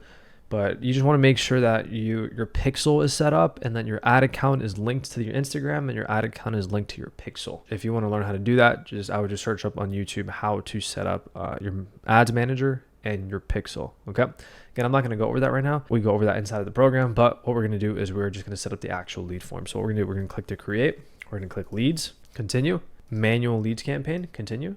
And then we're going to call this whatever the agency is. So let's just say my agency is called MFY. I always like to start it off with MFY. And the only reason that I'm using this format is just for organizational purposes. We're going to go local, because that's who we're targeting, local targeting, and plus IG placements, plus IG place dash video ads. So this is just for us to organize them. So we have the agency name, which is just the campaign. We have the ad set level, which is going to be local targeting plus IG placements. And then we have the ad creative, which are going to be video ad creatives. So we're going to click next. Again, right here, we are going to go to local targeting plus IG placements. Then we are going to set the budget. So budget, I would always recommend starting off with at least $30 per day. There's different testing ad strategies that we can really dive into. A lot of people, what they think, what they think is better is, let's just say their ad budget is $1,000. They want to spread out that $1,000 for as long as possible, where I want to condense time as much as possible so we can, get more feedback, so we can speed up our feedback loop, collect more data, refine, optimize, so we can hit our goal a lot quicker. Okay. For example, if my ad budget was $1,000, then in the next 30 days, I'd want to spend $35. That's what most people will do. I would double that and spend like $70 in just a shorter time frame, again, to collect more data quickly and increase my feedback loop, speed up the feedback loop so I can optimize, iterate, and get closer to my goal. So let's just say $30 for now though. With KPI, we'll go over KPIs in a little bit into what you can expect. We're going to switch, right here, location. We're going to type the location. So let's just say I'm targeting New York City, because that's where I'm from. New York, let's be more specific. Let's go like Manhattan, New York. And I'm just going to open up, let's just say that I can reach more people inside of Manhattan. We're just going to expand that. Actually, let's just add another one. Let's just add like New Jersey or New York, whatever that is. Boom.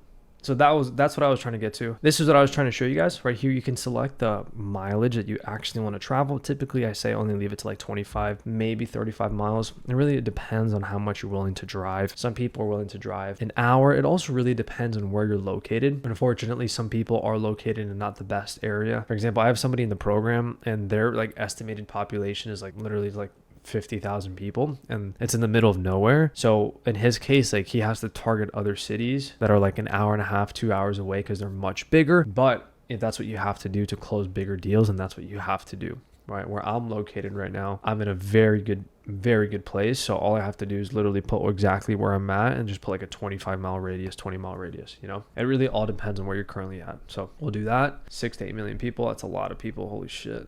This is a very dense population right there. And then we're going to go to switch to original audience. Okay. We're going to let Facebook do its thing. The only thing that we want to do is we just want to target locally. And then we're going to go to placements, and this is what we have to edit. We only want to be targeting Instagram people. So we're going to exclude Facebook and audience network, and we're only going to have Instagram selected. And then we are going to go to new or next. Once we're here, then we're going to upload our ad creative. We're going to go to media. We're going to select one of my old ad creatives, which I don't even know what it was.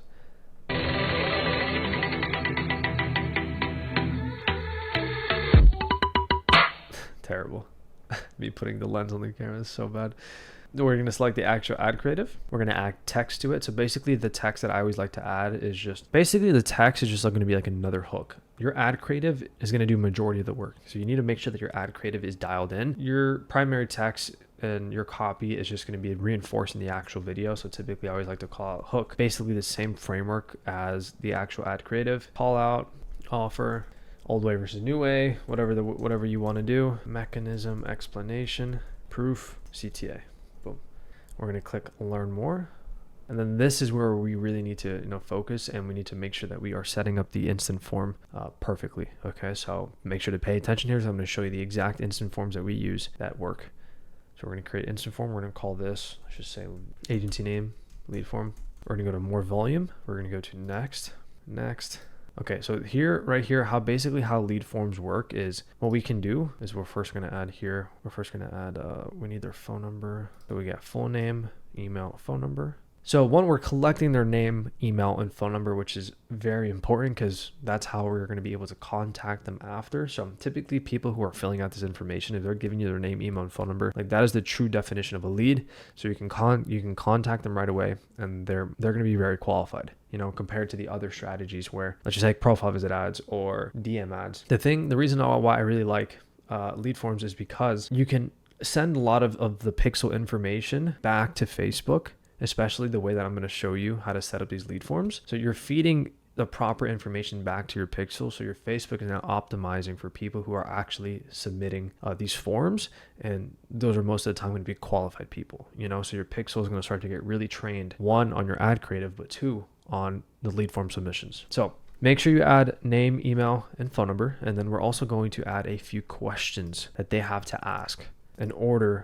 for them to be qualified. Okay, so the next thing is, what's your monthly revenue for your business? We're gonna add under 10K per month. We're gonna add 10 to 30K per month. And honestly, I would go much higher than this. It's just like for me personally, what I do is I do under, I don't really work with anyone under 25K per month. But for you guys, if you guys, again, always let flow come in, and then you can add friction. So I'd probably do under 10K per month. But for this example, we're gonna do this 50K to 100K, and then 100K a month plus.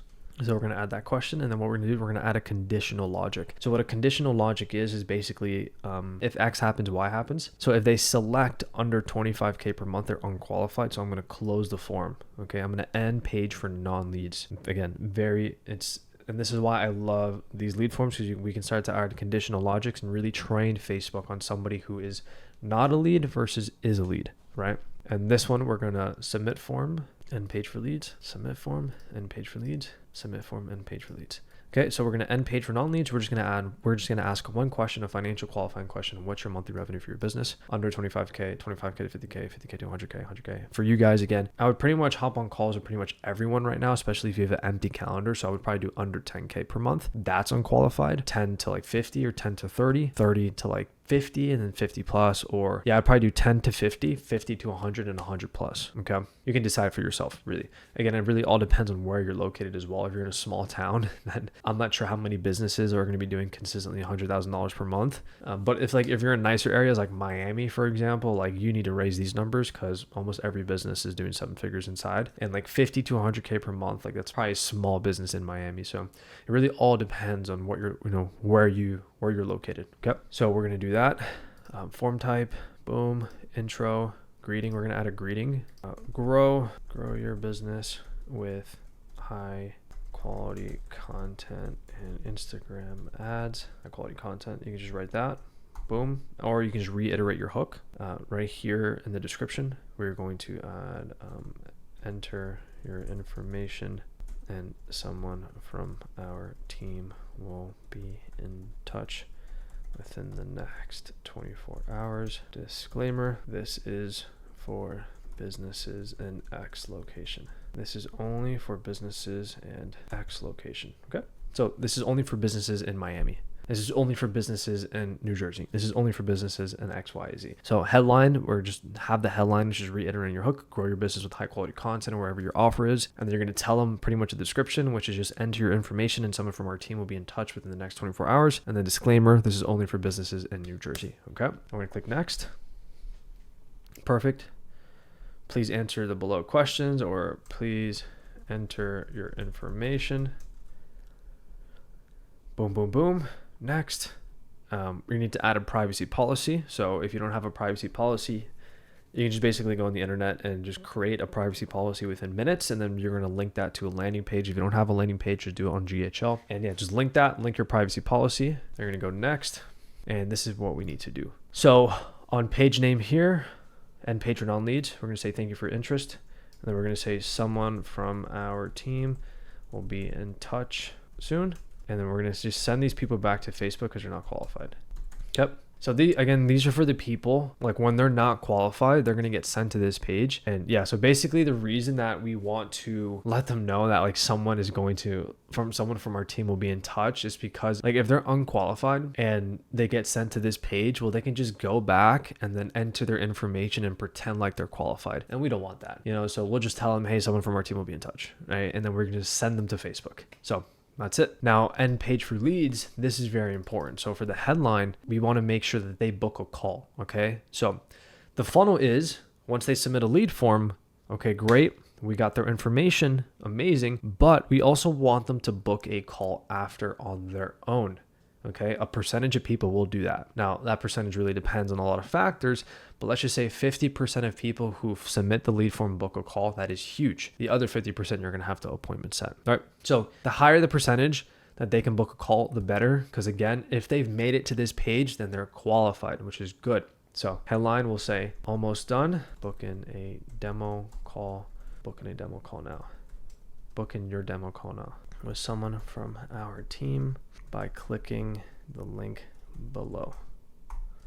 Almost done. Booking your demo call now. Go to website, and then what you're going to do is you're basically going to put in your calendar page. Now, for the sake of this being very simple, because I want this to be as simple as possible for you guys, I'm not really going to dive too much into everything, but basically what we would do is we would have a booking page, not your calendar, a landing page with your calendar embedded into it with a headline, because we put a Facebook pixel on that landing page. So again, we can send traffic back to Facebook. Okay. So you'd basically just put, again, a GHL page, calendar embedded in there, make sure there's a Facebook there. Now, whenever they book a call, which again, people will, now they're going to get sent to a pre-call page, which is your post-booking page. And we're going to have another pixel on there that we're going to send back to Facebook to inform people, or to inform Facebook that these are the people that are booking calls with us. And again, this is why I just love this funnel. And once you have everything set, everything going, everything firing, it is an absolute monster, okay? And here's the beautiful thing about it too. Once you learn how to run lead forms for yourself, you're also going to learn how to, you're also going to understand how to run lead forms for clients, which is what we do. There's a few funnels that you can run for clients, but lead forms is one of them, especially if you have a high ticket, like if you're targeting high ticket service providers, for example, like a home improvement company, you're going to want to run lead forms for them. There's no reason that you should just like boost the post for them. I mean, you could. I know people have gotten results from there, but I like to have more control. I like to have qualified leads coming in because, again, we also ask conditional logic questions for these home improvement companies or for these service-based businesses. So that is basically how you set up a lead form. Everything is set. You just create form. I don't have the privacy policy in there, but I'm just going to put facebook.com again. And then you just click next, and then create form, and then you're all set. And then you have a form ready. You have a form ready to go. So this is what's going to look like. They're going to click learn more. It's going to have a headline re-emphasizing your hook, pretty much telling them what to do. Disclaimer, this is only for X businesses. You're going to ask one qualifying question. What's your monthly revenue for your business? I spelled you're wrong. Once they click that, they're going to go into the next thing to fill out their information. They're going to fill out the information, and then they're going to get sent here. Almost done booking your demo call. They're going to click, okay, so you have to make sure to change the CTA of this button to book a call.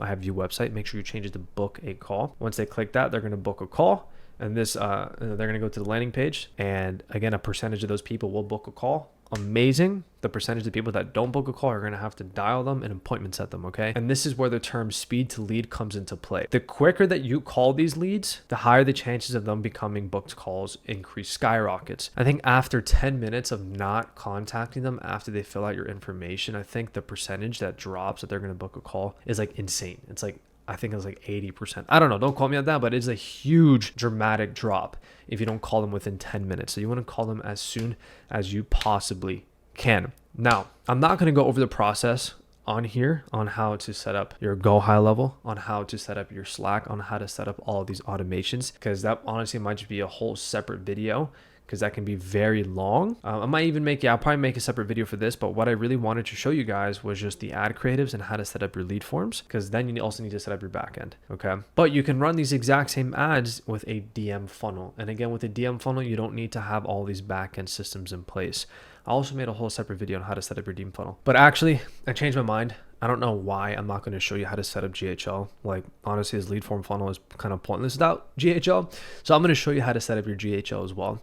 And I'm also going to give you a snapshot, which is going to be in the actual presentation, so you can download it for yourself and you can log in. You can use our snapshot to set up your lead forms, to set up your Slack automations, and also to set up your pre-call sequence. So honestly, I was like, why am I not going to give it to them? I'm going to give it to you guys. Another gift. I'm going to show you how to set up everything. Okay. So let's now dive into GHL and let's kill it. Alrighty guys. So what I'm going to show you how to do now is I'm going to show you how to link your Facebook lead forms to Go High Level, and also why you need to do it. So for this example, I'm not going to pull up, I'm not going to use the example that I just made the lead form on, because I'm not going to link that in my Go High Level. I'm actually going to use one of the lead forms I'm running for one of the clients we help in the local space. And I'm just going to show you their exact lead form. I'm not going to show you the ad. I'm just going to show you the exact lead form that we're running for them. And the offer we're running is just get a free estimate for your garage floors. They're an epoxy company. I mean, if you want to funnel hack us, you can. But basically, just fill out your information. Our team will be contacted with you in 24 hours. Disclaimer, this is only for homeowners in the Boca Raton area. So like I was saying, this is like, once you learn how to run lead forms for yourself, you can just literally replicate it for clients. Super easy. Now, the 3 questions, we asked 3 questions here because, again, we want them to be qualified. Are you a homeowner? Yes, I am. No, I'm not. And the conditional logic is if they click no, I'm not, they're non-qualified, we send them to the thank you page, right? Like, thank you, we'll contact you in 72 hours. We never contact them. Well, if they click yes, they go on to the next question. When are you looking to get your garage done? In the next week, in the next month, in the next few months? All of these are qualifying. We just want to see if there's any urgency, because we want to prioritize leads who click in the next week, right? And the last thing is zip code. And the reason we ask for a zip code is, for some reason, sometimes you'll get leads that are in like 2 hours away, 3 hours away from the location that we're targeting, even though we say disclaimer, this is only for homeowners in Boca Raton. And we clearly say that in the ad.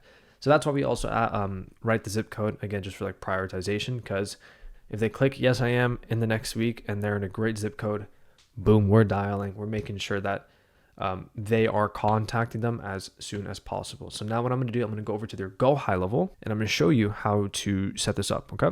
So we're in the Go High Level, and basically what you need to do is you need to go to integrations and make sure that you link your Facebook and Instagram account with Go High Level. Once you have that done, we're going to go to Facebook form field mapping. Okay. Basically all you have to do is just map them out. But before you do, you need to create custom fields. Okay. Now what are custom fields? Well, custom fields are essentially, because Go High Level will automatically have like the name, email, and phone number. But in order to populate the information, like the custom questions that we're asking these, we need to add those questions to Go High Level, just so we can make sure that we're collecting the information. Now, don't get confused here. I'm just going to show you what I mean. Basically, we need to add a field. We need to add a single drop down, click next. And then basically all we do is we need to just copy and paste the questions that we asked. So like word for word, capitalization to capitalization, right? Boom. General info, make sure you select general info or additional info, doesn't matter. And then the options, yes I am, copy, add option, and then no I am not, we just copy. Boom. And then you would click save. Now I'm not going to click save because it's not going to let me, because I already have them. I already did this. But you're going to do that for the 3 questions that you did. You don't have to do it for the name, email, phone number, because again, GH already has that because it's basic information. But when you're asking custom questions, you have to do the same thing, right? So we do the same thing for this one. Now I'm going to show you how to do a written one. So you go to add field, you go to single line, next, copy this, what's your zip code? Boom. And then just additional info or general info, and then that's it, save. Again, it's not going to let me because I already have it. So that's basically what I mean. You just need to create custom fields for the custom questions that you are asking. Then we're going to go back to integrations. We're going to go back to Facebook form field mapping, and then we're simply going to map it out. So we're just going to map fields. So you're going to find the question that you wrote. right? So when are you planning to start the course? When are you planning to start the course? And then this is for like a different offer that they're running, but let's just pretend like I did this question. Let's just say that one. And then again, full name, number, email, make sure that's correct.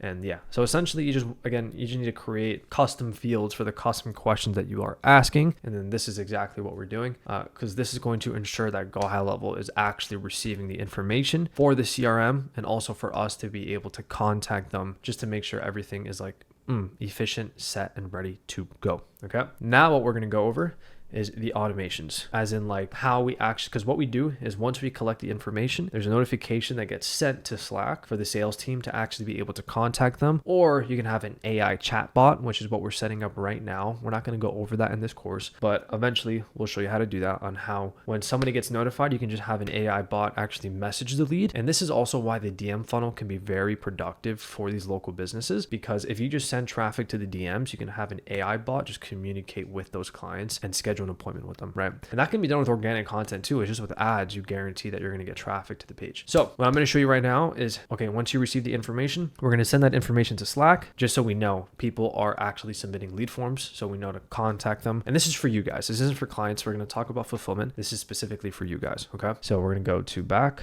We're going to go to automations, lead workflows, and we're simply going to click this one, and you're just going to add a trigger. You're going to select the lead forms. Okay. Pages, boom. You're going to create an opportunity. You're going to assign the user. You're going to tag it, and then you're going to send the notification to Slack. Okay. So this is what the automation looks like right here from a high level overview. So we have a trigger, Facebook lead form. You select the actual lead form, you create an opportunity, and you can just pause this. And so you can copy it. You can assign the user, whoever the user is. We don't even have an assigned user. I'm just going to assign him now. We're going to tag him Facebook instant lead form. And this is just for attribution purposes. You don't have to do this. So basically we have a Google sheet that we just send all the information to, right? You don't have to do that. So just skip that one and then send Slack notification. And this is what it looks like. New lead alert, Facebook lead form, contact name. We need to contact them as quickly as possible. Now, again, you're doing this for yourself. So just set up a simple Slack channel that literally just says sales team. I can show you what one of mine looks like right now. So this is what my Slack channel looks like, one of them right now. So you can see every time we get a new lead, we get notified, right? Just so we can contact them as quickly as possible. Like this is all from one day, you know what I'm saying? With only like $80 of ad spend, not too bad. And yeah, so it's just so you get notified, so you know exactly what you need to do. Okay, so that's basically what we're doing here. Now let me also show you what the post booking page looks like, so you guys know what that looks like as well. Okay, so this is one of our post booking pages that we had for the local offer that we were running. So again, they fill out the lead form. If they are qualified, they fill out their information, they are going to get redirected to a post booking page, which this is what we call a post booking page. So we have a headline that says, congratulations, you are qualified for this offer, because they are qualified because they answered the right question. We basically just have a headline, AI is taking over, this isn't that, and book your consultation now to speak with us, and then they book a call. Okay, so it's really as simple as that. This is all done in GHL, and so this is what it looks like mobile. Okay. And then basically we just have a pixel set up. I don't know if we have it set up on this page. No, we don't. But we'd have a pixel right here that says lead. Okay, we'd have the lead pixel set up here. So Facebook knows that this is a lead because they submitted the information from the instant form. They were qualified. And since they were qualified, they clicked on this page. So this is a lead. This is people that we want to attract. Now let me show you the post booking page that we had, because we're going to have another pixel on this. So this is essentially when somebody books a call, they're going to get redirected to this page. This is our thank you page, and this is our post booking call page, same thing. And this is when our pre-call sequence starts. Okay, this is what's going to ensure that you have a high show up rate, but not only a high show up rate, but people are actually being informed about your service, about who you are before the actual call, so you can build as much trust as you possibly can before they actually hop on this call. So they know who you are, they know who you've helped, they know what your offer is, because the more information that you're able to provide to them before the actual call, the higher the chances of you closing them will it'll just skyrocket, right? The percentage will skyrocket. So they don't hop on the call and they're like, oh, like, what do you do again? Like, what is this about again?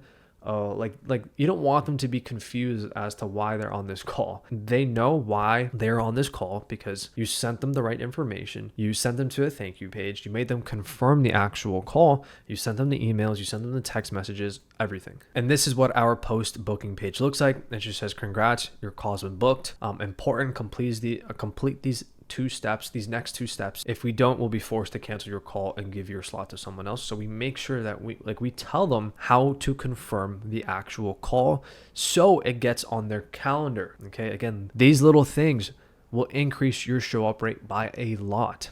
And especially once you're booking a lot of calls, like percentages in business make a huge difference, right? And the next thing is just learn our process. And this is just like a 10 to 20 minute video of me pretty much going over our process and what it would look like if you were to start with us. So I basically like answer every question that prospects have. Oh, what does the process look like? What exactly do I get? This, and that. I literally answered on this video. I guess convincing or selling, like they already know what we do, who we are, sales, right? I'm not there to convince them. I'm there to qualify them to see if we're even, if we can even help them out.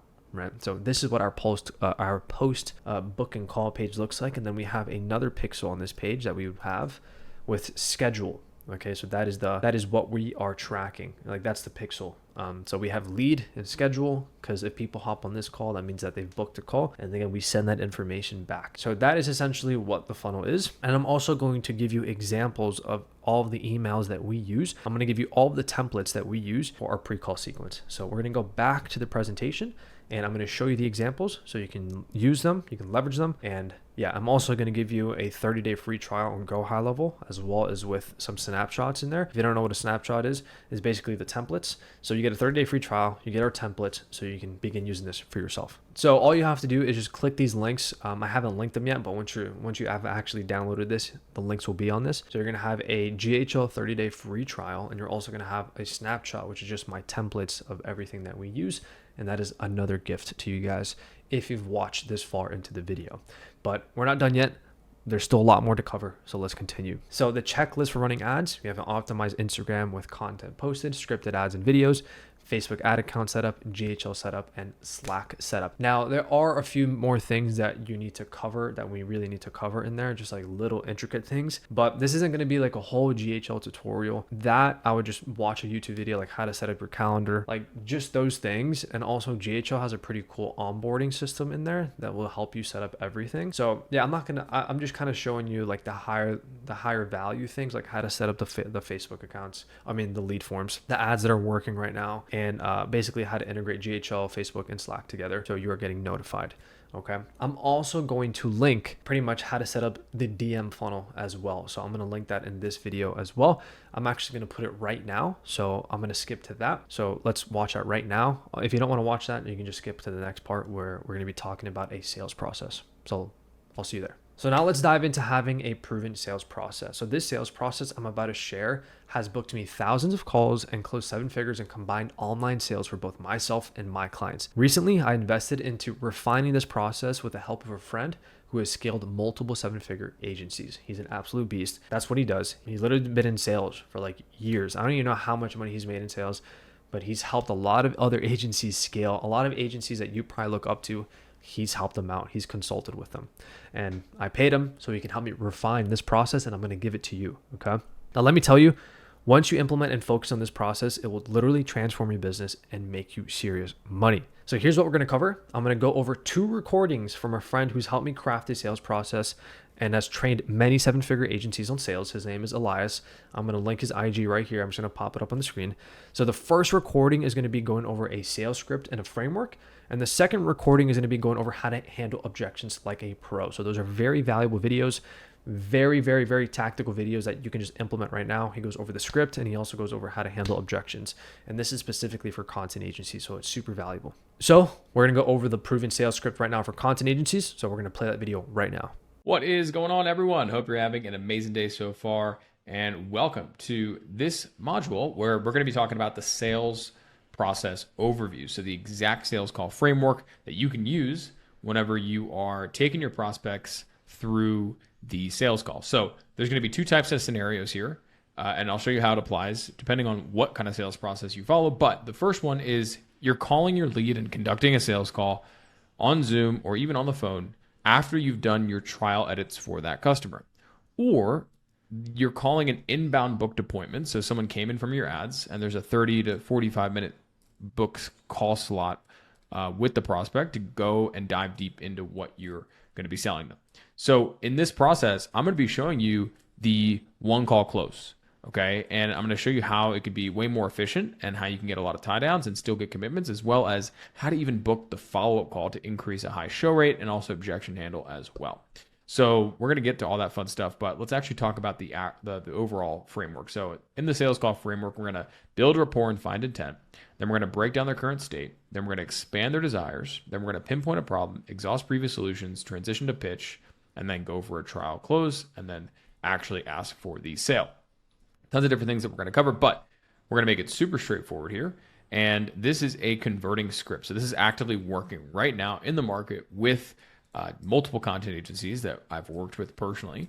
And so I'm going to drop a big disclaimer here. Although, yes, this is my script, and although, yes, it is a script that works, I want you to really spend the time identifying how you can eventually make it your own, because that's ultimately what's going to lead you to long-term success, is innovating on it and innovating on what you like and just doubling down on what resonates with you the most. Okay, so with that in mind, let's say we call our lead, and if you actually are speaking to a prospect after doing trial edits for them, the easiest way to start the conversation is like, hey, like, what'd you think? Obviously, if you did an outstanding job, the prospect is happy, they're excited, and then you dive into the rest of the call. If you're booking and you're taking an inbound booked appointment, what we want to do is just build rapport and find intent. So we talked about it in some of the other videos with Julian, but when you build rapport, you really just want to be human. You want to bring them into your world a little bit. So what I like to do at the very beginning of the call is I like to say, hey, what's going on, man? Hey, John, you doing all right so far? You having a good week? Yeah, okay, awesome. Yeah, same thing over here with me. I've just been on back-to-back calls. I'm staying busy these days. I've got a cool XYZ thing planned, or I just got done doing a workout, or I just got done doing an ice bath, and now I'm talking to you. So it's an even better day. And really just be human, kind of bring them into your world a little bit. I just kind of mentioned a couple of things there that you can pinpoint. You can use whatever you want, to say there. Just be human. Get to know them a little bit, right? Don't spend too much time here, but get to know them a little bit. From there, we're going to find intent. So I'll be like, awesome. So just so we can best serve you on this call here today, do you have an idea of what you're looking to accomplish when it comes to getting outside help with content? And then there we go, right? We get the overarching goal as to why they're even there in the first place. And the reason why you ask this question is because you need to have them show you some level of intent. Now, if for whatever reason they need to get a quick refresher on the ad they clicked on, if you're talking to an inbound booked appointment, then you would just tell them, hey, and I'm pretty sure you saw an ad and it looked like this and it was talking about XYZ. Yeah. Okay. So we're in the same place. Okay, cool. And then just so I can, figure out how to best serve you here on this call, like, do you have an idea of what you're looking to accomplish when it comes to getting outside help with content? And then boom, we go straight to it. From there, we're going to break down their current state. So we need to understand where the prospect is now. So what is your current content strategy look like? Like, what does your content strategy look like now? Just have the prospect tell you what their current strategy is. From there, we're going to say, and I know I saw your website and your profile, but what are the types of customers you're actually looking to reach? You can also ask, what are the kinds of prospects or what are the kinds of clients that you actually serve the best? And these are like logistical questions that don't really open up around a pain or a problem just yet or lead to that, but it just shows the prospect that you actually care about the kinds of clients you want to attract for them, which is important. And they're going to want to tell you because they want to attract more of their ideal clients, just like you. And then from there, we ask them, and just to get an idea here, how many posts are you guys doing per month right now? And then who helps, when it comes to coming up with the ideas for the videos? Okay. That question will lead us into some doubt seeding questions later that we can ask during the pinpoint problem stage. But this is just the current state of where they are now. From there, we're going to expand the gap and actually explore their desires. So they've told us their current state. And now we're going to say, okay, gotcha. And if there was a way to help out, and you had some hands-on help, someone supporting you and guiding you, even helping you with some of the editing to get more videos up, where would you say you're looking to take things in the next few months in terms of new clients signing up for your services? Let them tell you. They need to give you an overall goal of where it is they want to go in the next few months. And if they say, what, like 1 month, 2 months, 3 months, you just be like, yeah, in the next like 3, 6, 12 months, where do you want to be? Ask those questions, get that actual tangible outcome that the service is going to do for them. From there, we say, awesome. And listen, I talk to a lot of business owners on these calls, and some of them want to scale their content so they can just go viral. Others want to convert into new customers each month, and some are just looking to grow awareness around their page. Just curious here, like, what do you feel like you resonate with the most when it comes to scaling content? Okay. Whenever they answer the question, you're going to follow up with, oh, okay, interesting. Tell me more. Or what's behind that? Or what do you mean by that more specifically?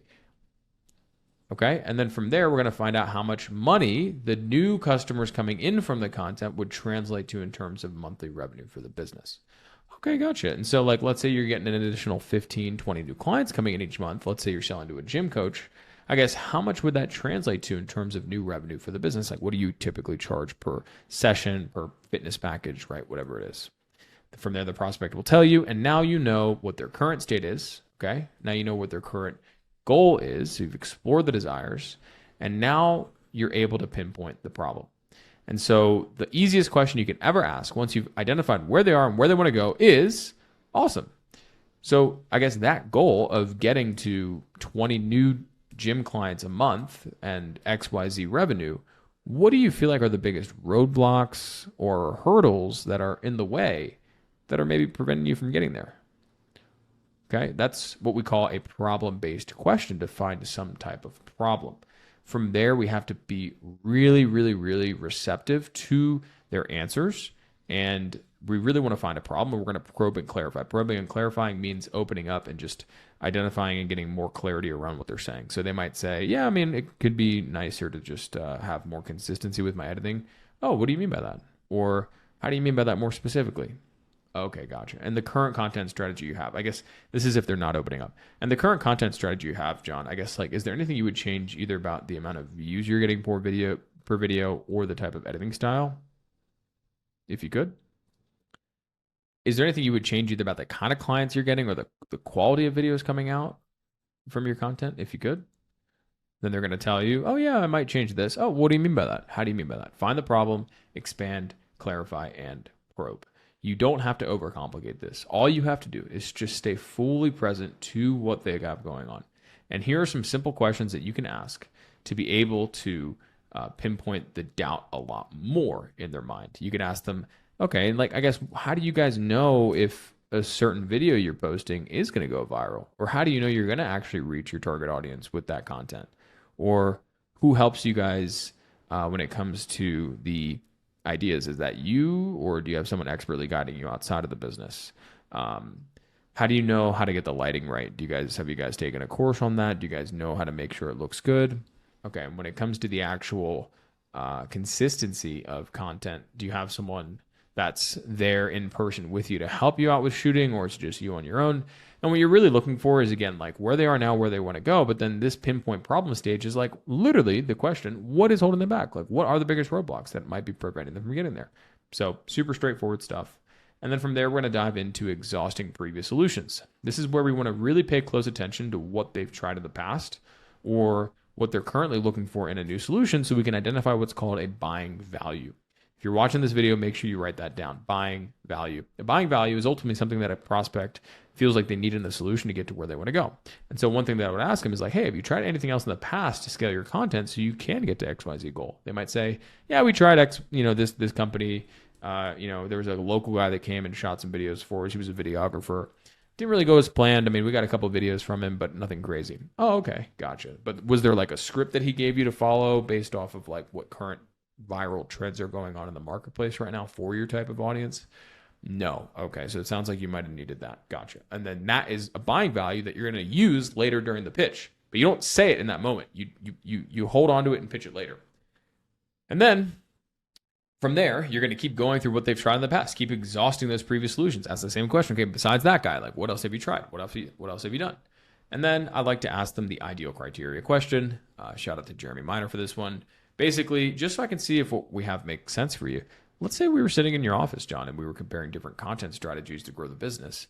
What would you say would be the top, I guess, like one or two ideal criteria that you'd be looking for in a strategy to make it a heck yes? Okay, whatever they say here, write that down, use their words later, and use that during the pitch. From there, we're going to transition to the pitch. Okay, sounds good. Well, listen, I appreciate you sharing everything. I definitely think that what we have on our end would work for you. If you're cool with it, what I'll do is I'll walk you through some of the things on our end, and you can see if it's aligned with what you're looking for. Now, if you have testimonials, this is where you would actually drop like a story of a client that you feel like would resonate most with the transformation that the person in front of you wants to embark on as well. Let's say, again, I'm going to go to the fitness example, but let's say you're talking to a guy that runs a gym and you've worked with a gym or a personal trainer in the past. And where was that personal trainer before he started working with you? What did you do with him and where is he now? And then how can you communicate that right before you transition to the pitch?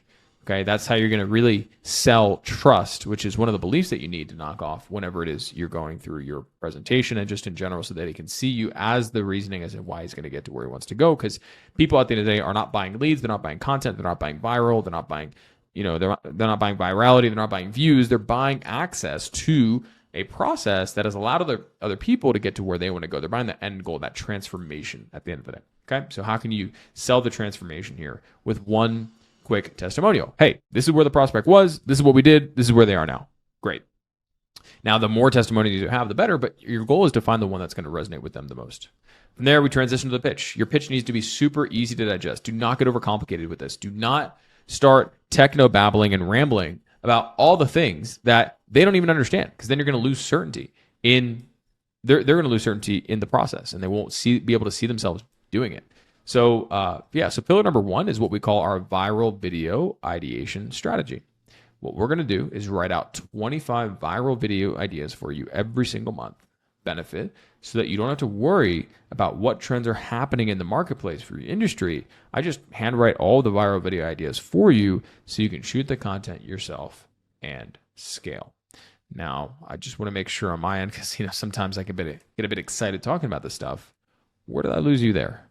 And just get them to tell you, hey, I'm all good. No need to clarify. Perfect. And then move on. Or what's on your mind? Or what thoughts do you have on that? Or what questions do you have on that? Don't say, does that make sense? Do not do that. Okay. From there, pillar number 2, talk about what you do. And pillar number 3, what you do and the benefit it means to them. And again, this is where you're going to insert things that they mentioned earlier during the exhausting previous solution stage when you're talking about buying values to get them to open up. And then here, this is what I would do if, let's say, for example, one of the things they said earlier was that they just had a videographer come out and shoot a couple of videos, but it wasn't like a scripted process. Well, in this first video, I'd say, or in this first pillar, I'd be like, hey, do you see how this is different than what you tried in the past? Yes. Cool. And that's how you know you're being a differentiating factor in the marketplace, and the prospect has said it out loud. Cool. You can walk through the 3 pillars. Okay. And again, these pillars are specific to what you actually do. I'm just giving you examples of what I've seen other content agencies sell. So definitely innovate off this, make it your own style. I don't know if editing is pillar number 2 for you, and you have options here to make pillar number 3, whatever it is, but ideally each pillar builds up on itself, meaning once you have pillar number 1, the next step that we have to solve is the editing. And then the next step after that is to solve the conversion, right? Whatever it is, but you want each pillar to build off itself. From there, we go for a trial close, which is like, hey, I know we covered a lot here. I guess just off of what we covered, what do you think would actually benefit you the most? And let them start selling themselves on the process. You're also looking for if you lost them anywhere. And if you need to re-explain things, then you do this now. Do not get to the pricing without making sure that they have 100% certainty in what you're doing. You could even do a test close here, and you could be like, and listen, this might be a silly question, but on a scale of 1 to 10, 1 being, Eli, I just want to get off the phone with you. I never want to see this guy again. I don't want to even be here right now. And then 10 being like, heck yes, like finances aside, like this is definitely something that I can see myself doing. Like, where do you kind of feel like you're at? And they say anything under a 10, then you handle that objection. You say, okay, gotcha. Like what do you feel like would make you a 10? I guess, where are we losing you aside from pricing? Obviously we'll walk through all that, but like, where do you feel like you need to be? And what other points do I need to cover with you to make sure you're at a 10? And then they'll tell you. And then guess what? Then you explain it to them, and don't go into pricing before you actually get certainty in the process. From there, what I like to do is I like to actually break down the ROI. This is by far the one thing that if you did on top of the questions would get you so many more sales. Why? Because people, humans, they need certainty in things. If I told you, I'm going to give you this example here so you can see how your clients respond to this as well. If I told you that you had to pay me $500, and then after that, in 5 days, you would get the dream body that you want in your, like the most attractive dream body that you've always wanted in your entire life. Perfect, like perfect dream body without lifting at all, without doing a diet, nothing. And you would have your perfect body for the rest of your life. Would you hesitate on the $500? No. You'd be like, 500, that's it? Yeah, let's do it. You'd be begging to have me take your credit card. Even if it was $5,000, you would find a way because there's so much certainty in that outcome that we're selling. Same thing. If I had let's say I told you that, you'd have paid me $500 and then you're going to make $1 million next year. But all you had to do is pay me $500 today. You would not hesitate at all. And that's the kind of certainty that I'm trying to break down. And I'll give you an example of what I mean by that. Let's say you're going to do 30 reels per month or whatever your package is. You want to sell them on the idea that potentially with your right help and with your product, one of them could go viral, which would be in definition, like it'd be an increase in new sales. So you'd break down conversions on views. You'd be like, hey, on average, if you have an audience size of X and we get you to this amount of views per video, the 5% of the views are actually your ideal client, which means that could be, at least X amount of sales coming in for you. How much is one client worth to you? Okay, gotcha, $3,000. So on the low end, let's say you just suck the first month and it's just terrible. And you get 10 clients paying you the worst case number, not assuming that you'd blow up and do better. Like, how much money would that actually be for you? And let them tell you the number. You do the conversions, like you literally say, yeah, so if we usually get 50K views, 10K views, then like let's say 5% of those are actually going to be your ideal candidate. So, you basically break down, hey, if you have 50 people and let's say only 10% of those convert, so it's 5 people from that video at a $3,000 package. How much is that? It's $15,000. Yeah. Okay, awesome. And then that doesn't include like how much they pay when it comes to reoccurring, or not including the referrals, or not including if one of your videos actually goes even more mega viral. Okay. And you want it to be like a no-brainer to where even if the worst case and the worst case makes sense, then they're still making an ROI. And that's how you know you got them. Okay. Also, what you can do before you get to the pricing is you can add bonuses that are available this week only if they move forward. This is what's called external urgency. So you'd say something like this and you'd be like, and listen, just as a bonus, if you move forward with us this week, we actually include bonuses 1, 2, and 3.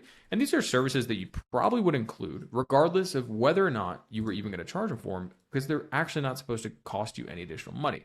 Like this could be a bonus that's like, hey, and we'll post on all platforms. Or a bonus could be, you'll get a dedicated account manager, or a bonus could be, we'll place a DM setter for you, like at no cost. I don't know. Don't take my word for any of what those bonuses should be, but it should be irresistible. And then you tell them that they get access to it if they move forward this week, and you tell them before the price. And after you've buttoned everything up, you go for the closing. You say, listen, in terms of the investment for the brands and businesses that are looking to take action and get to their goals, I do $5K per month for a 90-day commitment. But some of my clients, they would rather just pay it in full. And when they go that route, I just take $3K off the top, so they only pay $12K for 90 days.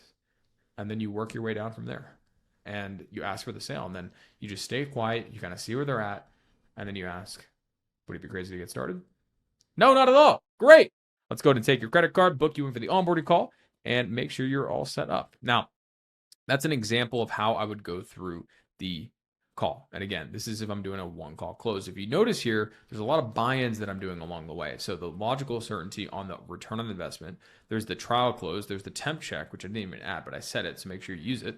And then from there is the, you're showing them what the ROI is. If the ROI is going to be that they're going to make 15K in their first 30 days and they pay 12K for the next 90 days, and they still make 3K even if they do the paid in full, like that is irresistible. And then you stack the external bonuses, external urgency with the bonuses that are available this week, and you tell them that they're available for the paid in full price. Oh my gosh, you're going to be doing some amazing things. From there, that is how you go through the sales call. Okay. The biggest thing here is have awareness, have emotional EQ to identify when people are giving you the right answers and when they're not.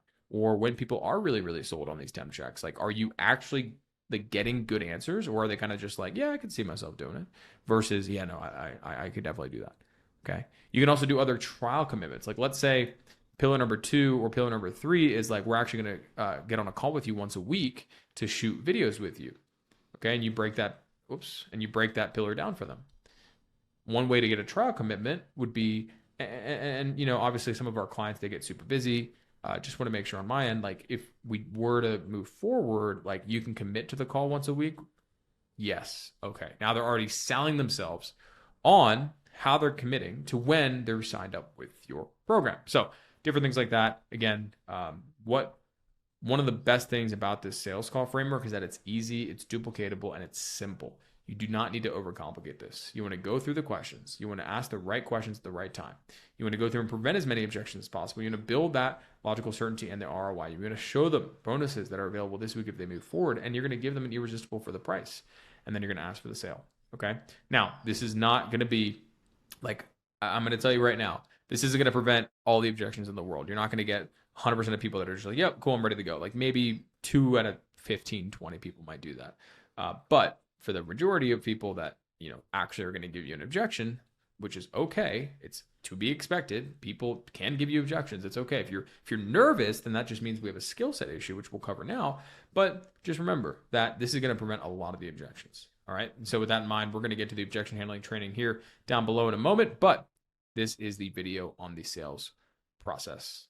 Great. Now what we're going to do is we're going to pop up the how to handle objections like a pro. We're going to put that up right now as well. All right. What is going on? Welcome back to the objection handling training, where we've already gone through now how to take a prospect through the sales call. And now we're going to be talking about how to actually objection handle them, because guess what? People give objections. You have to have that expectation. One small mindset reframe before we dive into this is don't expect to go through the call and get objectionless closes. When your expectation does not meet reality, that's when you get emotionally frustrated. Then you're like, oh, I just spent all this time with this prospect. Now they're giving me an objection. And then you lose because you emotionally tap out of the sale. Do not silently quit on the call because you're being selfish because you want money.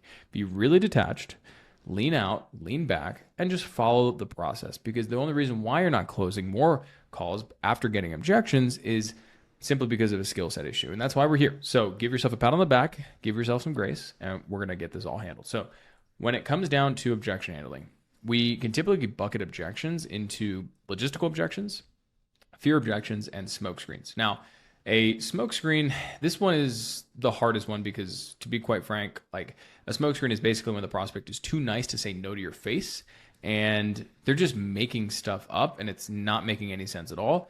They basically want beef and you're selling chicken. Like you went wrong somewhere in the discovery call and you cannot loop them back. You literally just need to resell them, or it's just this is a tough one. Like you can't really sell these people. This isn't too common, but again, it can happen. And when that happens, just give yourself some grace and move on and rewatch the call, figure out where you could have gone better, all that fun stuff. The next kind of objection that we get is a fear objection. Okay. Meaning the prospect has uncertainty either in the process themselves or the company. And we're going to have to be able to identify that, which I'll show you here in a moment. But from there, we have logistical objections, which are more like obstacles in the way. Like this is like logistical objections are like, for example, logistical money is they just physically do not have all of the money to pay for the program up front. Well, that's not an objection. It's just like an obstacle that's preventing them from getting to where they want to go. And we can figure that out. Those are all logistics. So you have to remember that sometimes their objection isn't them saying no, it's just they don't want to raise their hand and tell you that they don't have money to pay for the whole thing, because people are very controlled by status and there's ego, there's all these different things. So you have to create a space enough to where you can identify it, pull them in, isolate, and go from there. Now, within logistical fear and smoke screen objections, we have logistical money, we have logistical think about it, we have logistical partner, okay? We have fear money, fear think about it for your partner, and then obviously smoke screens, which we won't really talk about. Again, you'll know if you get these. It's just like the prospects are just giving you things to get you off the call. Like you can't really close these. So logistical money. This is basically where the prospect does not have all the money to be able to invest. Logistical think about it is where they actually have to go spend a couple days or a day or so to think about it. And then logistical partner would be the fact that they are, like the business partner isn't on the call or another decision maker isn't on the call and they have to run it by the decision maker, the other one. Okay. Logistical think about it. You can also think of this as like they're comparing to different companies right now. So you're not the only content agency that they're talking to, and you can't close them because, to be fair, they need to have all their options available to them to compare.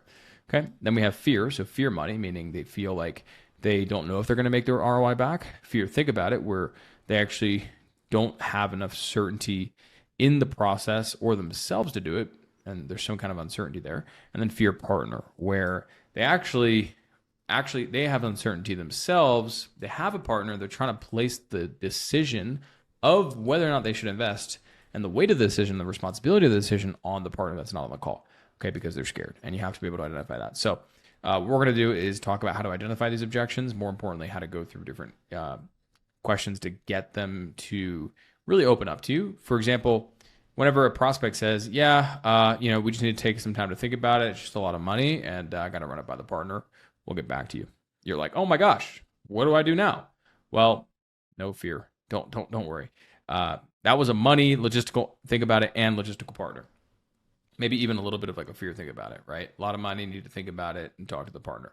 So this is why we have this matrix, because it just gives you the ability to read what you need to do. And usually what I like to do first at any given time is I like to handle for money. I like to solve for money first, and then I'll handle partner, and then I can handle fear. You never want to handle fear first. Don't start beating your prospects over the head with mindset reframes whenever there's a true logistical objection, because they're going to lose the sale, because they're going to feel like you don't have the best interest in mind, and then they're going to ghost you. So with that in mind, I always like to, number one, whenever I get any kind of objection, yeah, it's a lot of money, Eli, we just got to think about it and run it by the partner, and then we'll get back to you. Okay, yeah, no, absolutely. I guess how much time do you feel like you guys need to mull it over? I mean, it's definitely a big decision, so I want you guys to think it over.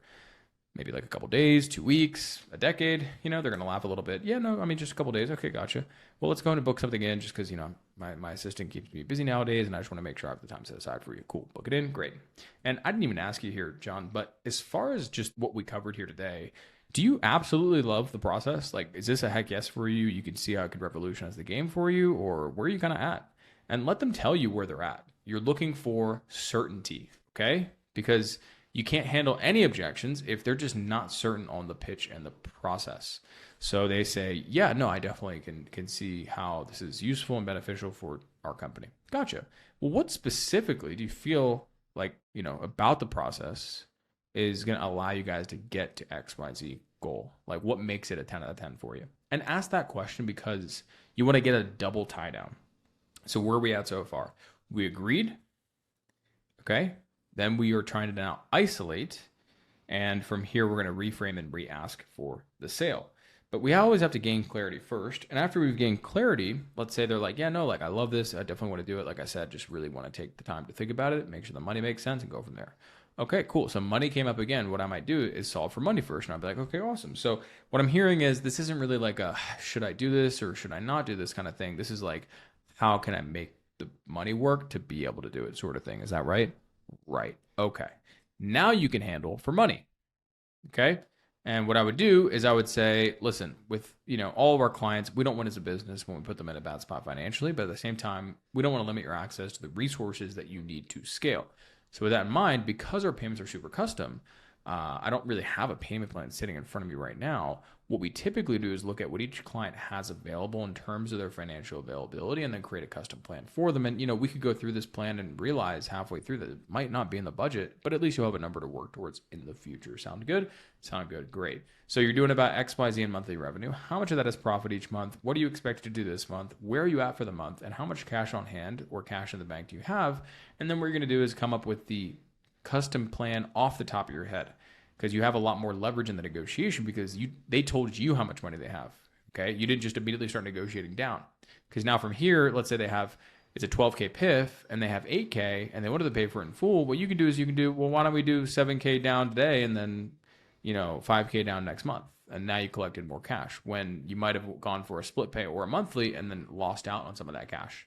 I'm a big proponent of people paying as much money as possible for the program if the value is there, because you get way more committed prospects. I think I saw a meme the other day where it was like, the clients that pay you, like 5, 10, 15,000, they're like, yep, cool, just pay the invoice, talk soon. And then the clients that pay you $5 are like, hey, when am I going to make my money? So it just goes to show that, like, number one, higher, like when you charge more, you attract the right kinds of people. Now, from there, what we'll do is just work down our way and be like, yeah, well, what if we did a split pay here, and go from there. So that's really how I would handle for money, and then ask for the sale again. So, hey, if we were able to do, half down today, half down next month, like, would that be easier for you? Yeah. Okay, great. You ready to get started? Cool. Let's just go. Right. Like, to be quite frank, like, what's stopping you from just doing it now? Like, what's the biggest hesitation? And then from there, they might say, well, I just, like, it's a big decision. Like, we don't make decisions. Like, we just met, kind of thing.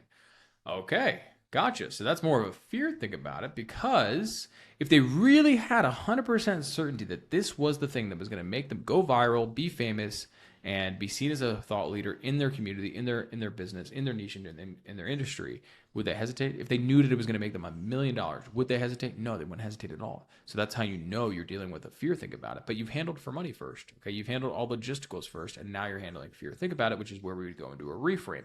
So just to clarify, anytime you get an objection, you want to identify by basically asking yourself and asking them, hey, like, just based on what we covered, do you even feel like this is a heck yes for you? Yes. Okay, gotcha.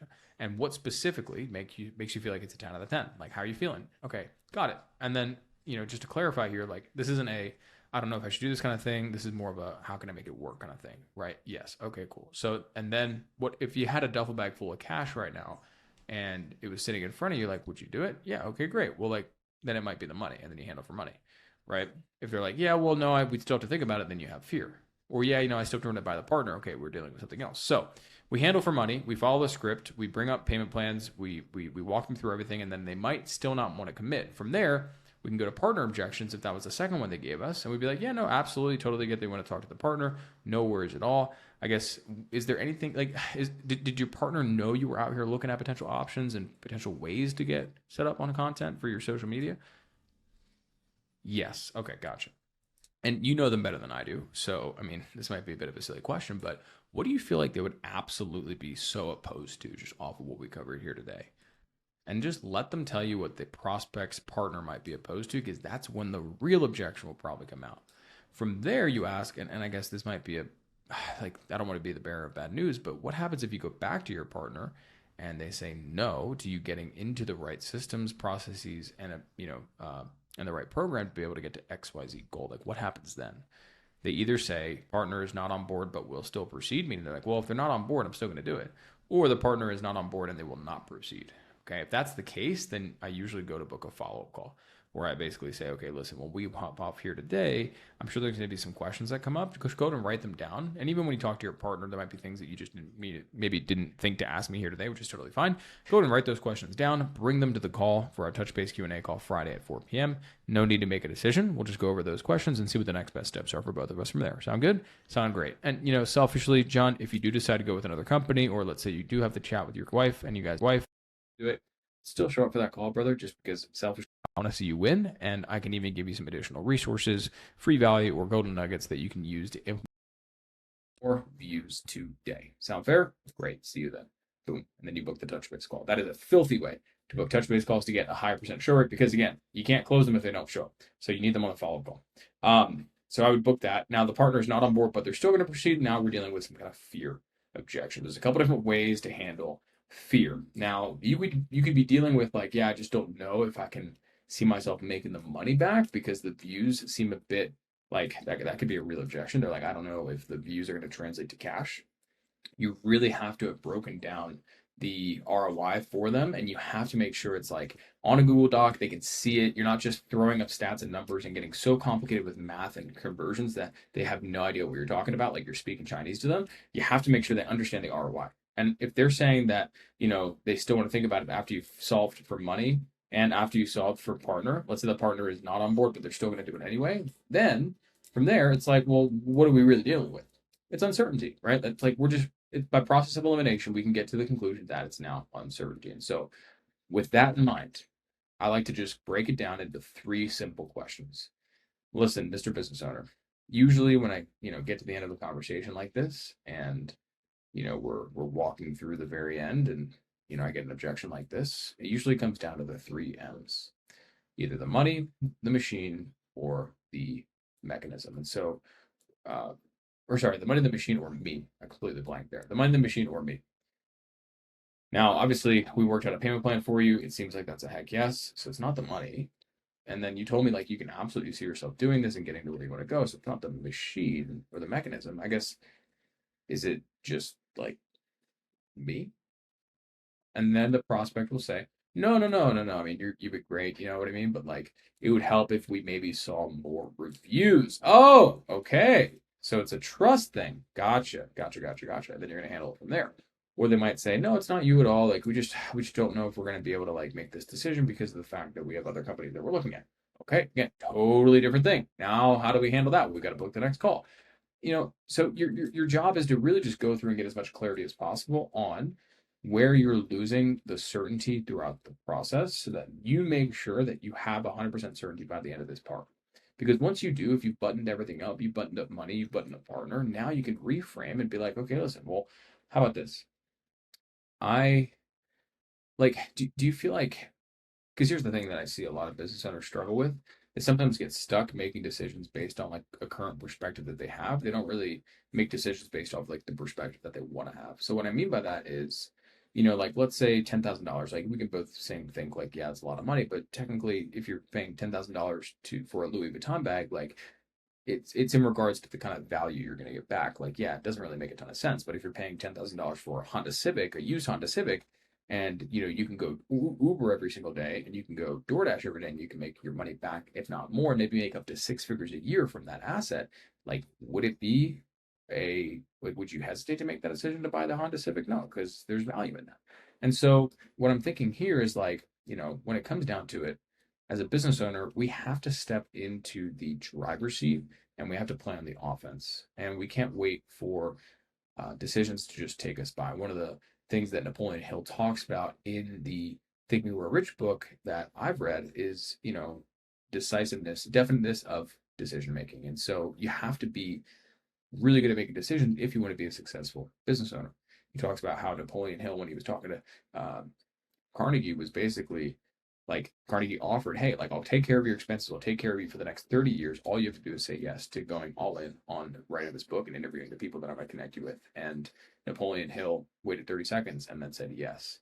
And then Carnegie said after that, hey, if you would have waited another 30 seconds, I would have withdrawn the deal, because one of the things that leads to success is definiteness of decisions. And so, as a business owner, we have to pay the price of discomfort today so that we don't have to pay that price of discomfort and regret tomorrow. All the successful business owners that we look up to, they've all made that decision. And right here today, we have a decision to make. Like, who do you actually want to be right now? Do you want to be the leader for yourself, your family, and more importantly for your employees and your business that you have to be right here and step up to the plate and swing the bat even when others don't?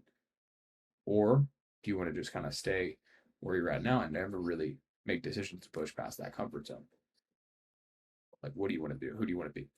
And that ability of, just reframing the objection and having them see two different identities is how you can get people to really commit. And I'm just sharing you different reframes, different mindset tricks, like different things you can follow to be able to increase the chance that you clarify what that objection is, and more importantly, get them to commit. And if you can follow those 3 things that I listed out, the money-based objections, the partner-based objection handling, and the fear-based objection handling, and go and do it from there, that, my friends, is how you close more sales. So with that in mind, I hope you got a ton of value from this. If you have any additional questions, you know where to reach me. Julian knows where to reach me. I hope you have gotten a ton of value from the course so far. And if it has been valuable, make sure you drop a shout out to us on Instagram and make sure to tag us at the following usernames that I'm sure the editor will put in here. So yeah, have a great rest of your day. We'll talk soon, and we'll see you on the other side. Boom. So you just finished watching those videos, and I hope that they were very valuable to you guys. That's why I included them inside of there. But please implement what you just learned from Eli, and also follow him on Instagram. Shout out Eli. He's an absolute beast at sales. He's helped me out a lot over the last few months. And yeah, just make sure you shoot him a follow, and also make sure you implement what you've learned from those videos, because again, I paid a chunk of money for those. Now, let's cover my pre-call process that you can copy and paste into your agency. So if you don't know what a pre-call process is, essentially it ensures that prospects show up to the call. They arrive knowing who you are, what you do, and why they are there. And there's nothing worse than a no-show or a prospect who doesn't remember why they booked a call, right? I'm sure you've booked a call with a prospect and they didn't show up, and it's the worst feeling ever. Or they show up to the call and they're like, what do you do? Like, they just don't even know why they're there. And it's like, bro, like now you have to like sell them so hard, and you're never going to close those deals most of the time. I've been through it, and trust me, it is one of the most humbling experiences you'll face. So this pre-call process eliminates those problems. This is essentially what I was talking about before with all the emails emails and SMS sequences when somebody books a call. After a prospect books a call, redirect them to a pre-call landing page, which is the thank you page, the post-booking page. This page will ensure they know what to expect next, right? Which is they need to confirm that they have a call and they need to watch a video about your process, okay? And here's also what you need to include: an email and SMS sequence. So 4 emails before the call is taken, 3 SMS messages. The more emails, the better, but honestly, 4 is good enough to run with. And I'm going to give you a template. Call confirmation, ask the prospect to confirm the appointment. This improves show up rates. That's what I showed you guys on my page. And a pre-call video, which is the video that I also showed you, is a 5 to 10 minute video, basically introducing yourself, explaining your services and the call's purpose, share client success stories to build trust, and just set clear expectations for what the call is going to be. Okay, so they go in there informed. Now here's going to be the templates for the SMS and email flows. I'm going to click off of this, and basically we have email 1. Okay, obviously just change the information to your business. Don't use my business. So this is email 1. This gets sent right after they book a call. This is email 2, 24 hours before the call. This is almost like a case study one. Email 3 and email 4. Okay, so we have everything there. Just change the information to yours. And we have SMS 1, SMS 2, and SMS 3. And this is all with like basically when they need to be sent, and also just please change the information to your own information. So I just gave you that right there. You can use this with Go High Level, or if you're using Calendly, you can also use this with Calendly. Just make sure that, again, you change the information. Prospects should arrive informed, ready, and confident about the process. Okay, this eliminates awkward conversations where they ask, "So what do you do again?" I know I've literally said that like 10 times. But trust me, once you have the system in place, it's an absolute beast. Also, I include another example of mine, which is just another variation of what I already showed you like earlier in this video. Now let's cover fulfillment. Now I know this is why a lot of you guys are watching this video. You want to learn how to fulfill for clients. You want to know how to get tangible results for clients. You want to be so confident in your fulfillment that you just don't care, right? Like you hop on a call and it's not a matter of like, please let me help you, please pay me. It's a matter of like, hey, here's the opportunity. Here's my system. It works. Do you want it or not? Right? That's the type of confidence that we want. So let's hop right in. Now, here's the dirty secret that most agency experts won't tell you. The reason that you're struggling to sign clients isn't because of your outreach, your marketing, or your sales skills. It's your lack of conviction. And the lack of conviction, it comes from one place: not having a rock solid fulfillment system. Most agency owners think, I'll figure out fulfillment after I get clients. But here's what actually happens. You lack confidence in sales calls. Your marketing feels desperate. Your outreach lacks authority, and your entire business feels shaky. Why? Because deep down, you're not 100% sure you can deliver extraordinary results. And here's a problem with just offering content. You can't guarantee any results and prove that you are going to make the business more profitable. You can be easily replaced by someone who just creates content, right? They can hire a social media manager. They can hire a videographer. They can hire really anyone. There's plenty of other options. Even if your content might be really high quality, doesn't matter. If that video is going to get them 2,000 views and they hire someone for half your price and it gets them 1,800 views, what's the difference? Nothing. Which means it's very hard to retain clients if all you're doing is offering content. So what we're going to do is I'm going to cover the overview of our fulfillment map, and then I'll show you how you can do it step by step. So let's dive into the overview. Now, this is the overview of our fulfillment map and how you're going to be able to actually generate tangible results for clients. Now, every business kind of has the same structure. And what I mean by that is they need attention, right? They need sales, and well, obviously they need to deliver the service or product. Like that's pretty much any business. How are they generating eyes to their business? How are they converting those eyes, and how are they fulfilling? Now we're not fulfilling for them, of course, because I'm not gonna do a contractor's job. I'm not gonna do a roofing job. But what I can do is I can generate them attention, and I can convert leads for them to a point. I can do majority of the work for them, which is exactly what we're gonna be talking about. So we're gonna dive straight into it. So we have the onboarding. Now this is what our onboarding process looks like. The onboarding form is filled. So when a client pays us, I'm just going to kind of do a stick figure. So when a client pays us, essentially a few things are going to happen. They're going to get a welcome email. Welcome. They're going to get a welcome email. This is all automated. And they're also going to get the onboarding straight away. Okay. And our whole onboarding process is done through ClickUp. So they're going to get an onboarding form to fill out. Now we have a decent amount of questions on there to actually fill out, because I'll show you what we do with the information. So once they actually fill out the onboarding form as well, we make them book a kickoff call, which is basically just our onboarding call. Now with all of the information that we collect in the onboarding form, then this is when we're going to start to create our custom GPTs. We create an ICP blueprint, we create a market research blueprint, and we also utilize a few other GPTs, like pretty much our Copilot, which is the biggest one, which is basically Copilot. So we basically leverage all this information, 1, 2, and 3 to create our Copilot. And our Copilot is where we basically use it for all of the content. So every client has their own kind of custom GPT. Now, a lot of people like to do this, like to collect all of this information on the kickoff call. I don't like to do that. I like to collect it on the onboarding form. So whenever we do have the kickoff call, we have tons of information to present. So we are prepared, right? You have to keep in mind when somebody pays you, you want to make sure that they are like amazed by the work, right? So if somebody pays me $5,000, they book a kickoff call, which is in 24 hours or 48 hours. And then I'm presenting them all this information, like a whole strategy, the content ideas, the ad scripts, everything within that, all because I created the Copilots and I leveraged the Copilots. And they're going to be like, think about that. That is a great first impression. They're like, oh, this guy's legit. Oh, this guy isn't like the other agencies we've worked with before. This guy rolls different, right? And that's huge. That plays such a huge role in LTV. First impressions are everything, right? So a lot of people like to do their content ideas, the ideation, like the scripting, everything kind of manually, which that does take up a lot of time. Like I've talked to like so many agencies like, dude, I'm taking way too much time scripting videos and stuff. I'm like, bro, learn how to leverage custom GPTs, create each client a fire GPT, which we just call a Copilot, and just leverage that to create the content. Like it is a game changer. So I highly advise you doing that, which I'm going to show you how to do this in this video. Great. And then we set up check-in calls. We set up their mobile dashboard, which is basically just like the CRM and like their metrics, so they can see all of the ads and stuff and even the analytics from the organic content. We optimize their Google My Profile. We actually don't do this anymore.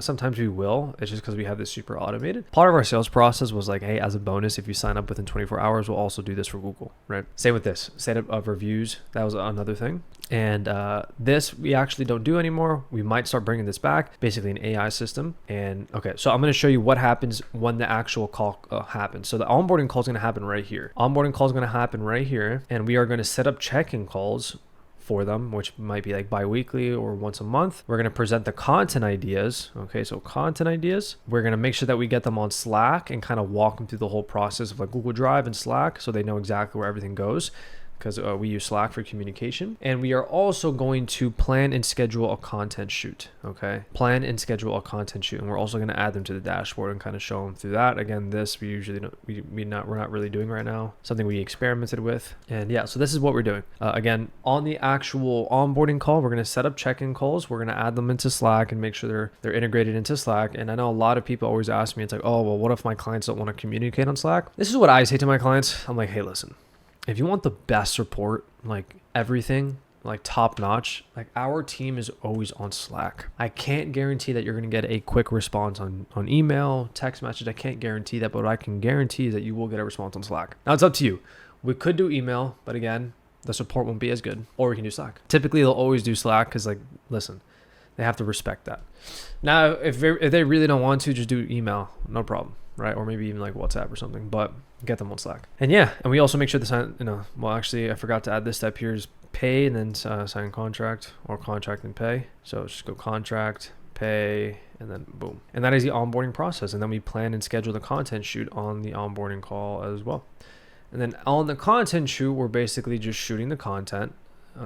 That's really it. All we're really shooting is like maybe like 5 to 10 videos, because a lot of the videos that we shoot aren't all talking head. Like we'll probably shoot like 3 talking head, 3 to 5 talking head, and the rest is just like nice videos, kind of like highlight reels with just like trending sounds in the back, So we'll do around 5 to 10 videos, and we'll also make sure that we shoot the ads. Okay, so once we have that, boom, our team is obviously editing it.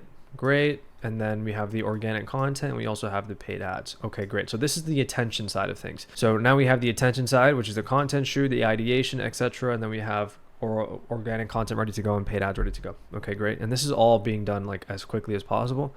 Ideally, this can be done in like 3 days. Amazing. Of course, clients sometimes can only do like 2 weeks from now, whatever the case is. But the point is you want to do this as quickly as possible, because you want to show your clients that you're moving quick, okay, and they can appreciate that. So once we have that, then it's now actually setting up the lead flow. How are we going to generate leads? With really any business, you need to make sure that you have an optimized Instagram. So with these local businesses, you need to make sure that they have an optimized Instagram, right? they have good content, they have a good profile picture, and you always want to make sure that you add their phone number in their bio. Okay, there's a lot of clients that from the ads, they won't actually fill out the lead form, or they won't actually DM them, which I'm going to go over. They'll just simply call the phone number.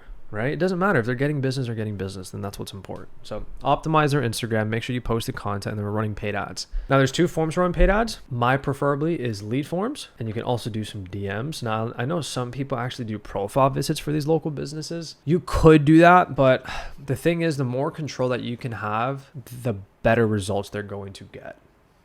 So it's really up to you. The thing is with profile visit ads, you're really just like boosting a post and like hoping someone converts. So that's why I think DM ads is a perfect middle, because you can technically just boost a DM ad, but you can have a call to action. That call to action is going to be like sent to the DMs. And then I'm going to show you how you can actually convert these conversations into booked appointments. So either way, it's really not that hard. You just need to make sure that your paid ad has a good offer, right? You just need to make sure that the ads that you're running for your clients are the same thing as the ads that you're running for yourself. They have a good hook, a clear call out, a good offer, just like it needs to be good, And if it's doing good, then you're going to get DMs, and you're also going to get lead form submissions. That's that. So that's lead flow. I'm going to show you how to do these. Well, basically, as I showed you in the videos earlier, if you learn how to run lead forms for yourself or DM ads for yourself, you can do it for clients. It's the same exact thing. It's literally the same exact thing. The only thing that really changes is obviously the copy of this, and also kind of just like the appointment setting flow here, right? Like your appointment setting script for DM ads might be a little bit different, and same with lead forms. But that's really the only difference. There's not a huge difference. Okay. So now that you have that, you have this, and then you have the lead flow set up. Then it comes down to the appointment flow. And this is where we set up back-end automations. Okay, now what does that mean? Well, we make sure that we set up Go High Level for them. We make sure that we set up a central CRM system for them and a lead management system. Now, this is stuff that we do for our clients because it gets them the best results possible. You don't need to do this. You can literally just have a DM ad with a lead form inside of the DM ad, or a lead capture form, or just a phone number, and then a basic CRM on Google Sheets. That's all you really need. We just use Go High Level because everything is automated there. Okay. And yeah, so how do you actually convert these leads or these conversations that you're having into actual calls for your clients? Well, there is where you leverage either an AI caller or a chat bot. Okay. Honestly, from my experience, the chat bot works. It gets the job done. Like a lot of the appointments we book for our clients literally comes through text. I do know the whole speed to lead thing and calling them will probably get them a lot better results, but personally I'm not going to build an ISA team. I'm not going to build a call center team. I'm just going to leverage AI, and it gets the job done. Yes, the conversions might be a little bit higher if you are calling the leads for them, or if they're calling the leads for them, but we're just going to have the AI chatbot actually have conversations. So whenever a lead form submission does come in or a DM comes in, the AI chatbot contacts these people right away, be it through DMs or through direct SMS, and books an appointment.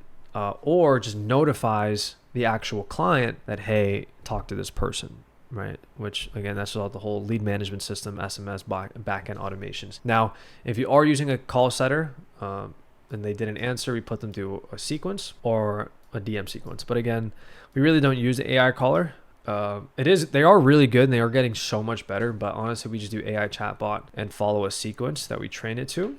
And it's just all about helping them book qualified appointments. That's really it. And then you could set up the whole pre-call sequence for them, confirmation sequence, and X, Y, and Z. And you can also set up a no-show sequence or cancel sequence for them, which is like emails, SMS messages, all of those things as well. And yeah, but listen, if you are just able to nail the attention side, the lead flow side, and the appointment flow, like think about how hard it would be for them to replace you. And think about how beneficial it would be for you. Like just think about that. Imagine if you're just doing this, like how easy is it to replace you? Yeah, but what if you're doing this, and this? It's so powerful. It is so powerful. And these things they really do not take a lot of time. But again, how are you going to learn how to do this? Learn how to do it for yourself, okay? Learn how to do it for yourself. Learn how to run lead form ads or DM ads. Get proof of concept. And then you can learn how to do it for clients. Now, there's different fulfillment models that you can actually follow as well. You can either do all of this done for you, right? You can do everything done for you and charge a nice retainer plus rev share, or a low retainer and rev share. That's typically where I would start off at. If you are just kind of starting off and you don't really have like tons of case studies or proven results, start off with a lower rev share. A lower retainer, so it makes it easier for them and just offer them a rev share, maybe like a 20% rev share, 10 to 20% rev share. So you are getting compensated when you are making them money, and that's a very easy thing to sell. And then eventually, once you have all these case studies, you can up the retainer and keep the rev share as well, or whatever you want to do. Up. There's also a done with you model, right? And this is a point where you actually just start coaching these local businesses. So what you could do is you can literally do the whole thing done with you, where you literally teach them how to do all this. You teach them how to shoot their own content. You teach them how to run the ads, and you teach them how to set up the AI chatbot or the appointment flow process, or the clients can literally just appointment set themselves. I do know people who do that, who teach that. I personally just wouldn't, because I know how busy these local businesses are. Just like implementing an AI chatbot in there would just get way better results, because speed to lead is everything, whether it's AI caller or SMS. You want to make sure that you have something that is responding to these messages as quickly as possible, you know? Or what you can start doing is start doing done with you on parts of it, right? So this you do done for you as like a setup fee, and this you do done with you. Okay. Or you should do the whole thing. So there's different models. I would start off with a small retainer up front of like maybe $1,000 or $2,000, and then a rev share, especially if they're high ticket, because that client can get up to like $5,000, $6,000, $7,000 per month while you are learning the skills. And yeah, if you're asking what the ad spend should be for your clients, the lowest I would honestly do is like maybe like $30 a day, and that's like low, especially if they're selling high ticket. But a sweet spot would probably be a little bit like 100. Usually how I sell this is I have 2 categories. I have good, great, the best. And great is most popular, and typically with great I'll put around like the monthly ad budget, which will be around like, I have to look back on my thing, but I think it's around $1,500. So that's around $50 a day. I'll put great. Again, this all changes depending on the client. Like if I know if I'm going to have a call with someone who's super high ticket, like they're like let's just say like a high-end remodeler, then I'll up the budget, knowing that like, okay, they're very specific with the people that they want to remodel with. Like we got to be spending more. Okay, we need more leads. But if it's like a company, for example, like an epoxy company who we're working with, their stuff's still kind of high ticket. Like it ranges from like $2,000 to like $10,000, but most of their deals are like $2,000, $2,000 to $3,000. Then we can get away with $50 a day, just really depending on how much they're trying to grow. But it's a good starting point. $50 a day is a great starting point for the first 30 days, so you can get them some leads. They see that it actually works, but you're going to want to actually up it so you can start making money on the rev share side of things, because $50 a day will probably only get them like 1 or 2 deals, maybe 3 or 4, depending on how good they are at sales as well. With business, it's always numbers, right? And if you're averaging like a $20 cost per lead, let's just say $20 cost per lead, and you're spending $1,500 a month, what does that come out to? You'll be generating around like 75 leads. Let's just say half of them are probably qualified. So let's just say you get them around like 35 good leads, like qualified leads. And then you're going to have your booking percentage you actually book an appointment. So 15, let's just say 15 appointments book. And then you have your closes, right? Like 3 to 5 closes. And that's if you're getting a $20 cost per lead, which is normal for like what we're doing for the epoxy. There's around like $20 to $22 because it's a little bit lower ticket. But if you're doing like a high-end remodeler, then your cost per lead might be a lot more than $20. So that's why like you want to be spending at least $50 a day, because you can actually start helping them close some deals and actually getting them some cool results. And yeah, that is pretty much an overview of the fulfillment model. Okay, this is how we get results for people, and this is how we crush it for our clients. And this is exactly what we teach inside of our program as well. Okay, in our program, we show you step by step. We show you how to set up the AIs, which I'm about to show you after this. We show you basically the onboarding process. We show you our ClickUp system. We show you what type of content, what type of ads you should be making. We show you how to run the ads, whether it's lead form ads or DM ads. And we also show you how to leverage the AI chatbot, okay? And all the other back-end systems and automations that you need in order to help your clients get results. Okay, but if you want to do this right now, I'm going to show you one ad that we're running for this epoxy company that is getting us a $22 cost per lead, or I don't know what it is. I think it might be 22, might be 23. And that's basically all you need. I'm going to show you the ad campaign so you can see how we're running ads, and just show you the appointment setting process, which is literally just through GHL. It's just literally having conversations. That's really it. So you can literally implement this for someone right now. Make an ad, just copy what I just showed you in this video for the lead form ads and the DM ads. Run one of those, make sure that it works for you. It's like, holy shit, I have leads coming in, and then implement it for your clients. It's as simple as that. Okay. It's really as simple as that. The only thing that really changes is like the copy, the setting sequence, which is really just the copy in of itself. Okay. So I'm going to go over to my ads manager and I'm going to show you the ads that we are running right now. All right, guys. So I just pulled up one of the ad accounts that we're running for a local business here, which is an epoxy company. We're doing the content and the ads for them. Now, I don't want to give too much away because I obviously want to respect the privacy of this client, but I'm just going to show you basically how much we're spending and like the leads we're getting. So yeah, this month we've spent, so February 1st to the 21st, we spent $500. We've generated them 22 leads with the conditional logic. So we're doing lead forms. So these people are qualified because they're answering 3 questions in order to submit their information. Because if they don't qualify for those questions, then you know, they're not qualified. Yeah, $23 per lead. We are getting them, which is a little bit on the higher side. We were at like $19. So we're probably going to change the ad creative or just probably test a few more things. But yeah, that's pretty much it.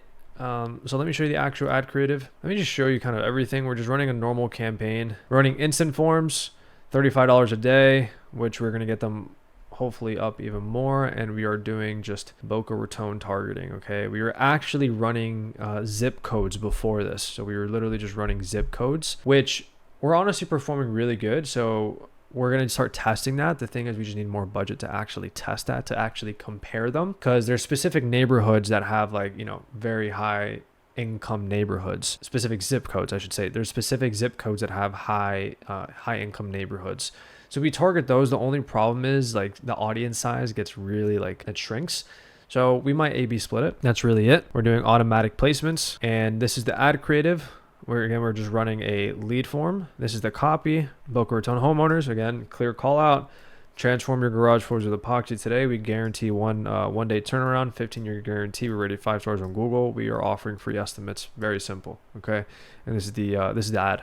This is why South Florida homeowners choose SoFlo Epoxy to epoxy their floors. With our flake system, you can transform your garage in just one day. We are rated 5 stars on Google too. Our flake system adds a showroom-like glossy finish and is very durable. You can even go bold with our metallic marble finishes. Installation is a breeze due to our top-notch customer service and trained professionals. If you want to get a free quote and want to revamp your floors, click below, fill out your information, and get a quote. This is why South Florida... That's it. It's very easy. This honestly was a bunch of footage that they had from their iPhones, and we literally just turned it into an ad. We use 11 Labs for the voiceover. Of course, it's AI. I actually tested out a few different voices, and surprisingly, this voice performed the best. And that's the ad. It's very simple. Just like any other ad, you have to clearly call out who you're targeting, talk about your offer, talk about why they should work with you, make it super clear on that. And yeah, just make it clear on what it is that you're offering, and then just send them to either your DMs or send them to a lead form, which we were sending them to a lead form. In this case, like we can also send them to DMs or Messenger, which is Facebook. And then you have your appointment setting process there. And there's 2 ways to do that. You can either have the client have the handle the messaging, which you could. It really does depend. The owner of this company is actually younger. He's 25. So he definitely has time to like message them, because I mean, obviously he's on IG, but if it's like a 45-year-old, like, and you think he's going to get on his phone, he's not going to get on his phone. Like, he's not going to sit there in the DM. So you have to kind of like pick and choose, you know? But yeah, that's literally the ad campaign, and that's literally the structure of it. So I can show you the lead form as well. Let me just duplicate it. I can show you the questions that we're asking. So we have a call out, get a free estimate today for your garage floors. Fill out your information. Our team will be in contact with you in 24 hours. Disclaimer. Again, very, very similar to how you would set up a lead form for yourself. Are you a homeowner? Yes, I am. When are you looking to get your garage done? Which I think I already showed you this, guys, but I'm going to show it again. And what's your zip code? Boom. And then they enter their information, and then we get notified on Slack or Go High Level, and we just get them on the calendar. Very simple. And literally, it's just like if you were to have like a Calendly link, you just send them a Calendly link and they schedule a time, and then the owner of this company just calls them. And that's that. It's a very simple process. A lot of people like to overcomplicate it, but it is really that simple. So yeah, that's essentially how you can fulfill for your clients and be able to get them tangible results. So this is going to be a checklist for fulfillment. I'm not sure why I have more there, but for fulfillment. So we have the onboarding form, which I'm going to show you our direct onboarding form. The custom GPTs, which I'm about to show you, and what you use the custom GPTs for is literally just content creation and the ads, how to set up the ads, and then the lead capture forms, which you can either be through lead forms, a Calendly link to book the call, and that's basically it. And also other things that you will need is just like an appointment setting process, which is basically like, how are you actually going to get them on the calendar? So whenever they reach out to you, that's the appointment setting process. Hi, thanks for your interest. What are you looking to get done? 3 questions and then get them on the calendar. Okay. And also the CRM, which I'm not going to go over in this video because we keep that for I'll probably make a separate YouTube video. Just right now, I'm not going to go through it. I'm just going to go over the stuff that you need to take action on. Okay. Like just take action on running the ads for yourself and also for your clients, and the things that I've gone over in this video. So these are one of the templates that we have on ClickUp. You would just put your business name, your agency name, and then welcome to agency. So marketingforyou.ai onboarding form, welcome to marketingforyou.ai. Watch this video to learn what your next steps are. And then we would place the video right there. I'm literally just showing you one of the templates that we have inside of the program. Your video goes right there, and then your logo would go right here. And the reason we like ClickUp is because it fires out a whole automation. But you put your full name in there, you put your email, you put recurring date, as in like when they paid, just so they know like mentally, okay, this is when I paid. Instagram username, competitors, people you're inspired by. Who's your ideal client? How do you help your clients? What's your current offer and prices? How much revenue are you currently at? This you would change to like the company. That's just like a placeholder. This you would change. You would have ranges, okay? Just so you know, right? Like this is what they're currently at. And honestly, I don't know why this is a drop down. This would be like they write it down, okay? So that's when you know like, okay, they were at this revenue when they started working with us. What's your biggest issues with your current social media strategy? How are you currently generating leads? What are you looking to get out of this partnership? What would you consider success? And why did you go with us or someone else? This is a very important question that a lot of people fail to ask. And the reason that you want this question is so you can start collecting data as like why people are working with you. So you can use for just more content. You can use for your marketing, your sales pitches, everything. So always ask someone, why did you go with us or someone else? Because they might tell you something that you weren't even thinking about, right? Or they just might tell you, oh, because I didn't know anyone else. That's totally fine as well, just as long as you are collecting that information. So this is just a very simple onboarding form that we have some of our students use. We of course have other onboarding forms, really depending on the industry, but really this is something like this really for local businesses, this works perfectly, okay? Because this is really all the information that you need.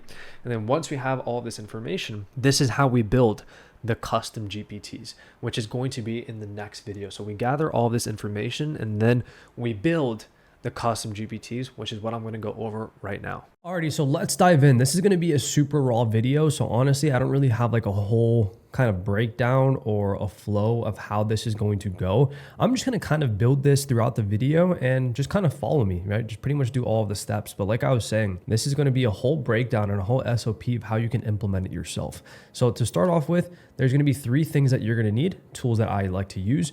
This custom instructions crafter, which is a custom GPT that we made.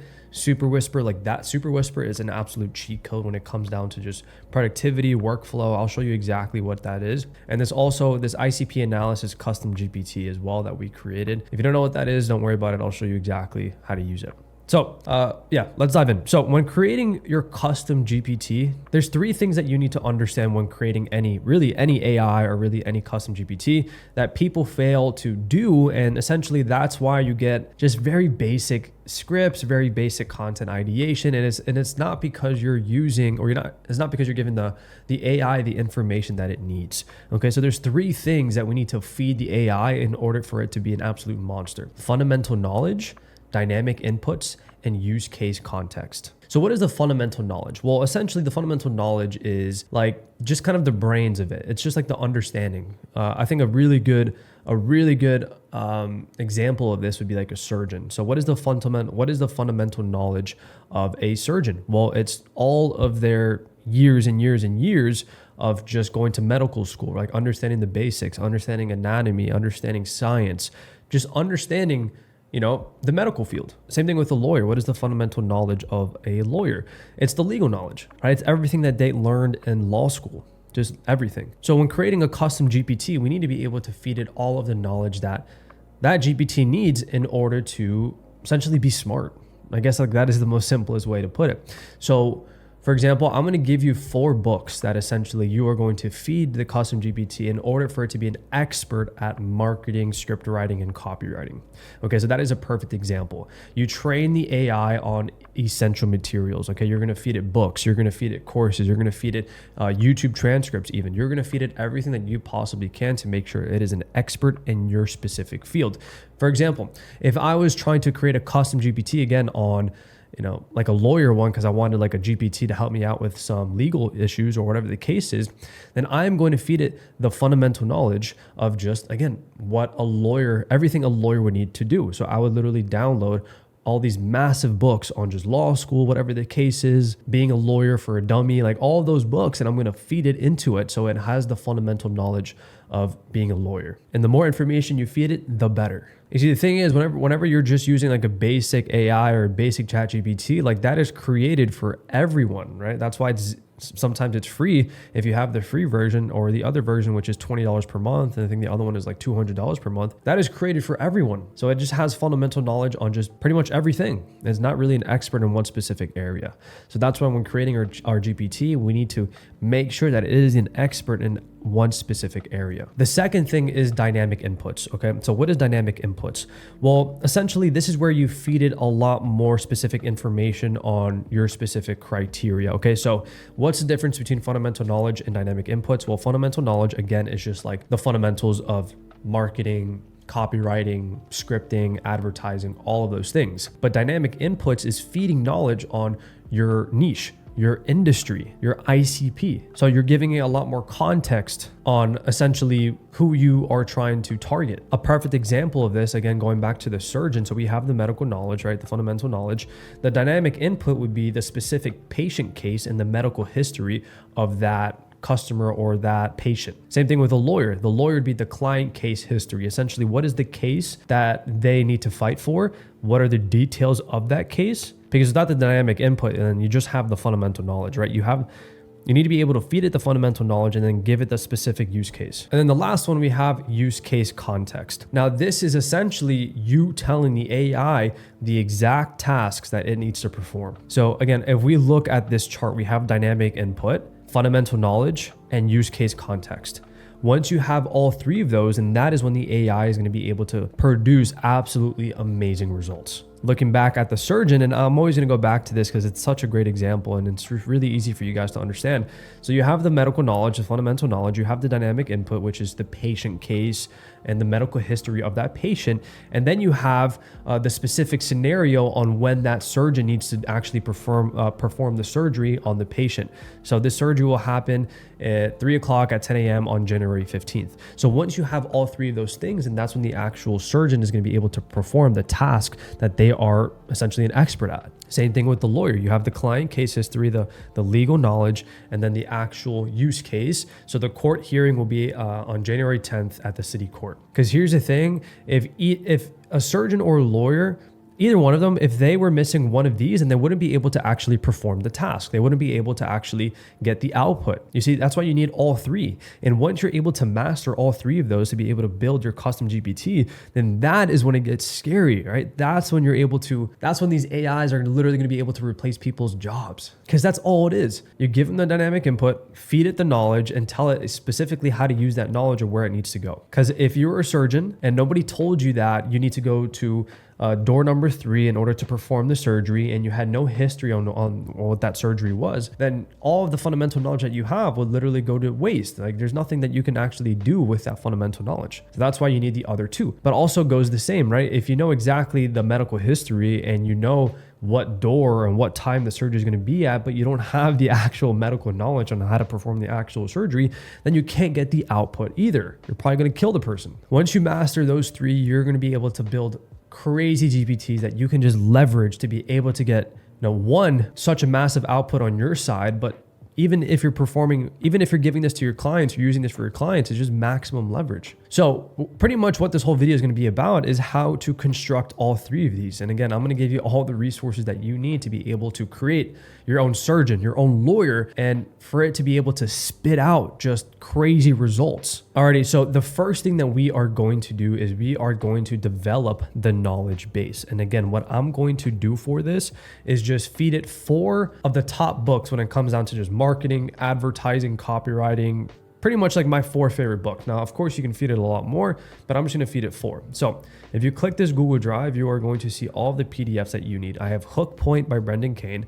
I have Guide to Going Viral. I have Copywriting Secrets, and I have Breakthrough Advertising. 4 very good books. Now, if you were creating this for a different use case, for example, again, if you're trying to create like a lawyer GPT, then you feed it lawyer stuff. You don't feed it like marketing books. Also, if you're creating this for one of your clients, for example, and the person that you're trying to help is maybe a local business owner or they're a day trader or whatever the case is, then you also want to feed it day trading knowledge, or you also want to feed it local business knowledge, home improvement, whatever the case is. You can also feed it resources based off of that specific industry, right? So we have the fundamental knowledge, which is going to be just marketing, because this is all I really need it for. But if you need to give it more knowledge on a specific industry, then you would as well. So basically all you're going to do, you're going to download all of those. I already have them downloaded. And then what we're going to do is we're going to go to my GPTs and we're going to click create GPT. Okay. Now what we're going to do is we're going to name it. We're going to pretty much just call it, I like to call it Copilot, because it's essentially my Copilot. And then whatever your name is,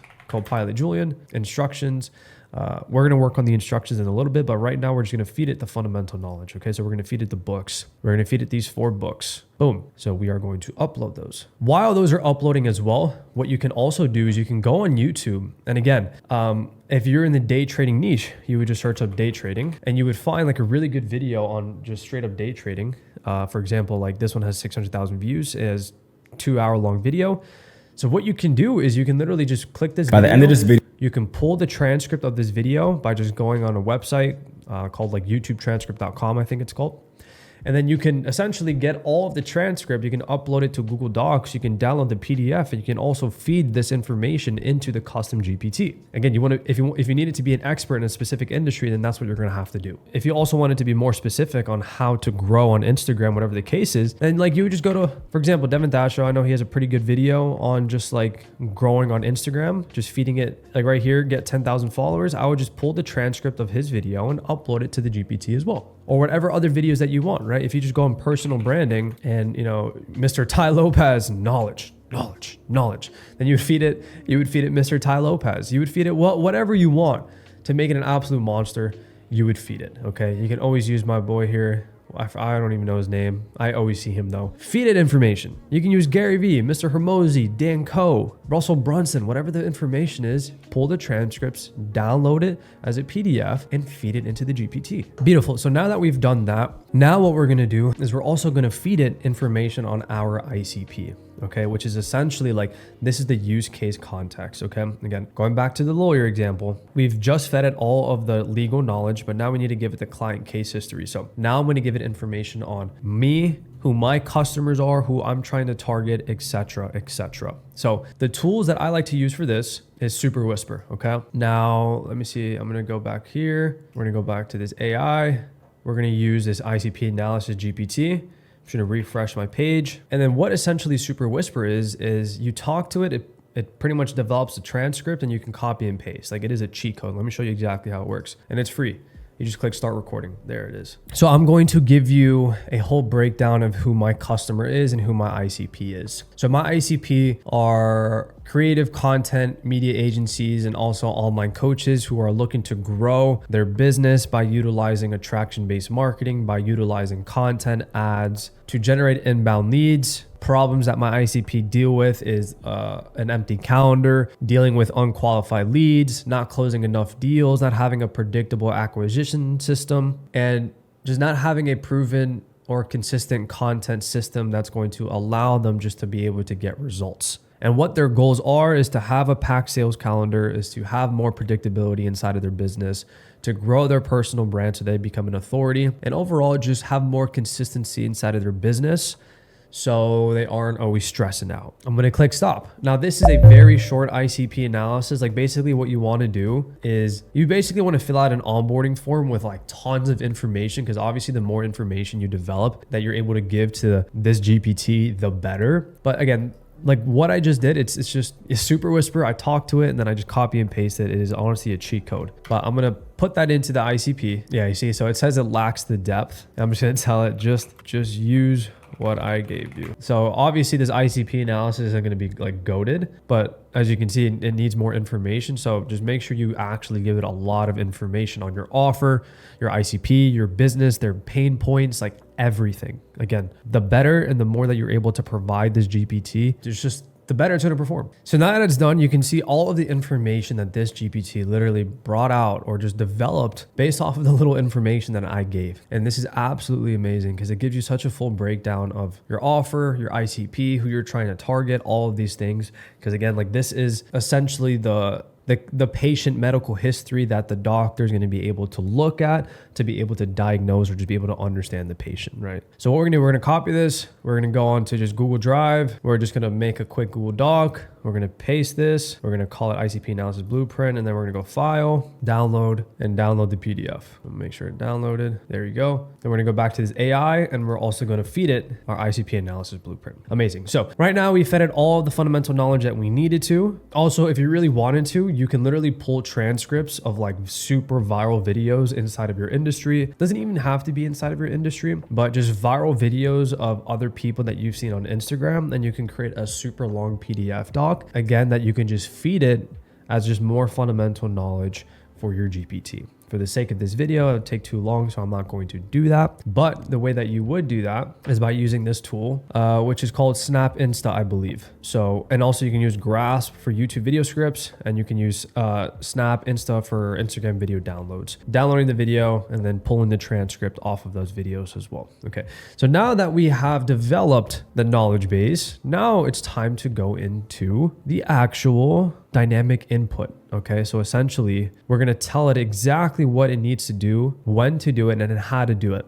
All right, for example, the court hearing will be on January 10th at the city court. So essentially that's what we're going to do. So our AI knows exactly what to do with the information that we are providing it. We are giving it the custom instructions now. So what we're going to do is we're going to use the custom instructions GPT. Okay, so the first one I used is the ICP analysis. Now we're going to use the custom instructions one. So we're going to pull up Super Whisper, and now we're going to give it the directions for the custom instructions crafter. Create me instructions for the custom GPT that I am creating. I need you to write me viral video scripts based off of all the information that I provided you. So to give you context, I gave you 4 of the marketing, advertising, and copywriting books. So I want you to write me viral video scripts based off of that information. I also gave you an ICP blueprint of just everything that you need to know when it comes down to who I'm targeting, who my ICP is, and who my ideal client is, who my audience is, who my audience is. So I need you to create content based off of them. Now, when writing the video scripts,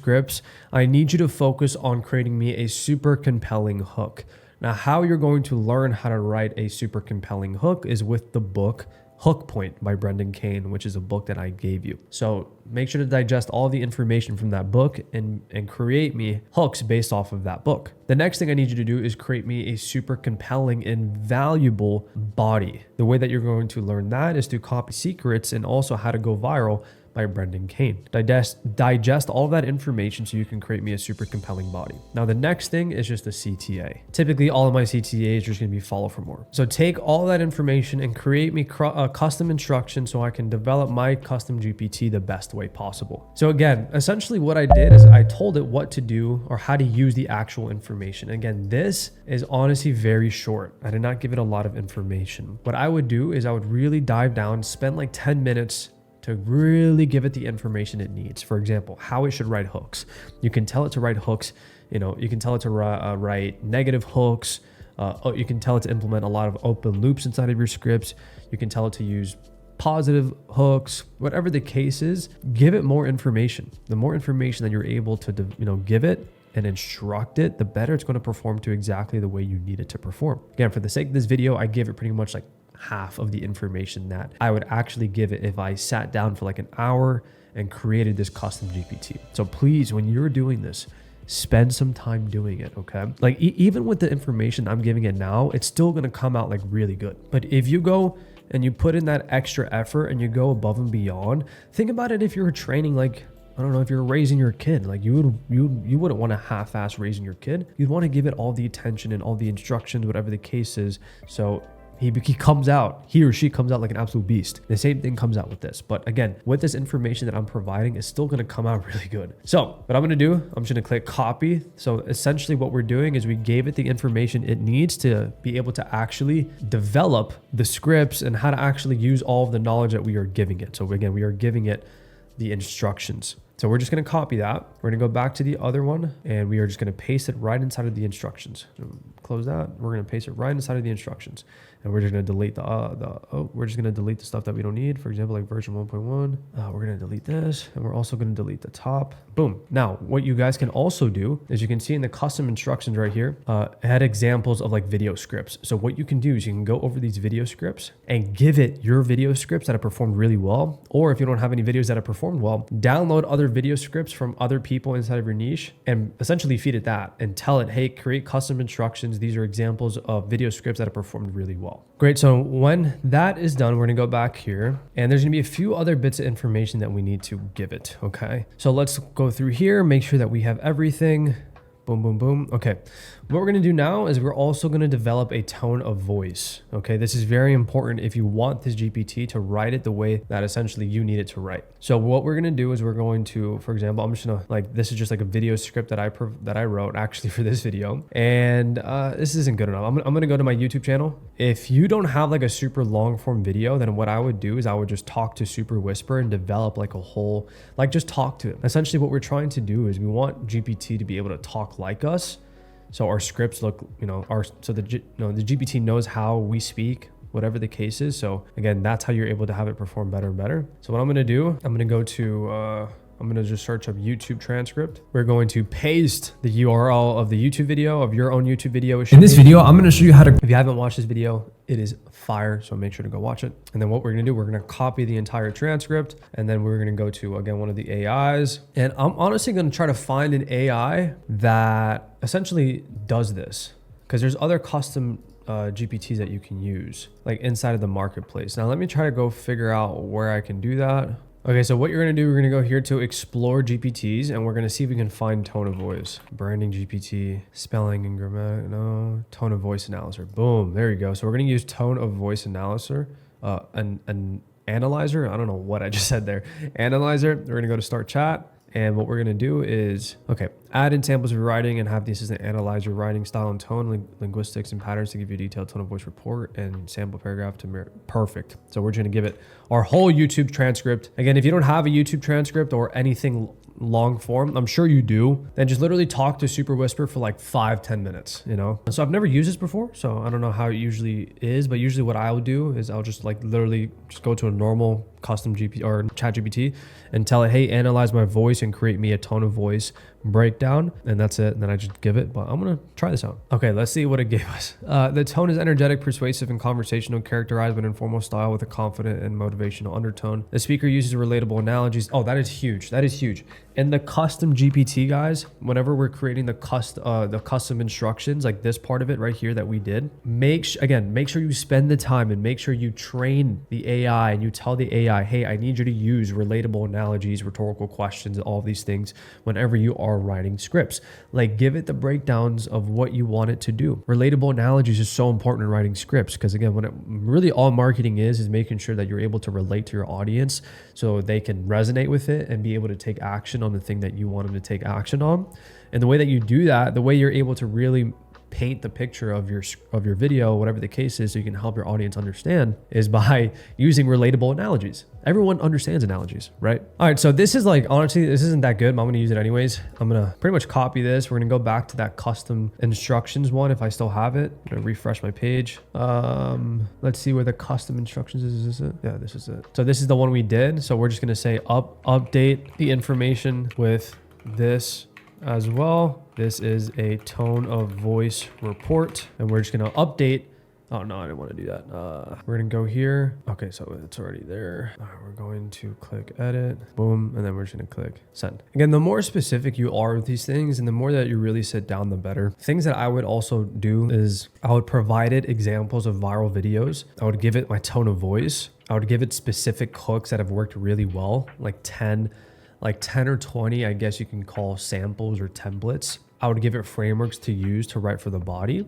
But in this case, what I basically told it to do is just use hook point in the books that I provided to essentially create the hooks, body, etc., etc. Again, it's going to perform far better than some normal ChatGPT. And then this is honestly going to perform a lot better than you would write scripts or even another copywriter. But if you really sit down and spend time on it, you can make it into a monster. So now I'm copying all this information. Now it has like a basic tone of voice thing. I'm gonna go back to the other AI and boom, now it has my full tone of voice. Alrighty, so now what we're gonna do is what we can do is give it like a basic profile picture. We also give it a description for the sake of this video. I'm not gonna do that. And then we're just gonna click create. And right there, you're gonna have a custom GPT. Now let me show you how exactly you wanna train it though, because right off the bat, like for example, when you buy a pair of shoes and those shoes are leather and they're super high quality, you're gonna have to break them in a little bit, right? Like when you put them on, they're gonna be a little rough. You're gonna have to walk in them a little bit, train it so it molds to your foot.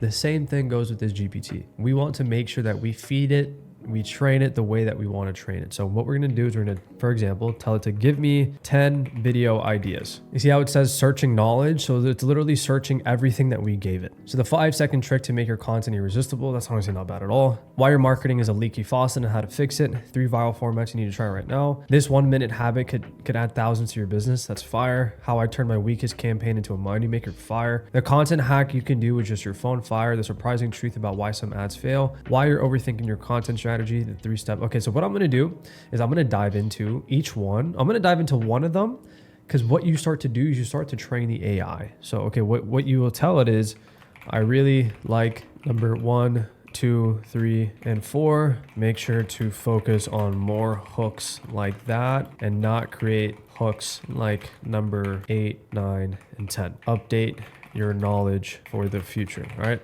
I didn't even look at them. Again, this is what I would do. Got it. I'll focus. Boom. Great. And then you just like it. Okay. So what you start to do is you start to train the AI. So as it starts writing you scripts, as it starts, as you really start to use this, make sure you tell it, hey, I like this. I don't like this. Update your knowledge, etc., etc. And you're going to start to really marinate and really break in your GPT to the way that you need it to operate. But I literally use this for everything. Like when I create my newsletters, basically all I do is I go into Super Whisper, I speak to it, then I plug it into my GPT and it writes it perfectly.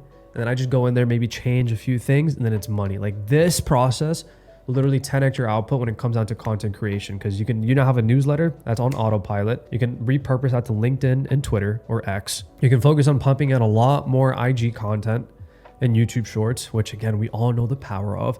And we can also utilize this to help us create YouTube scripts. Now, this specific GPT, I basically wrote it on just short form content. So if you wanted to use like a VSL one, or if you wanted to use a YouTube one, you would just train it to write YouTube video scripts.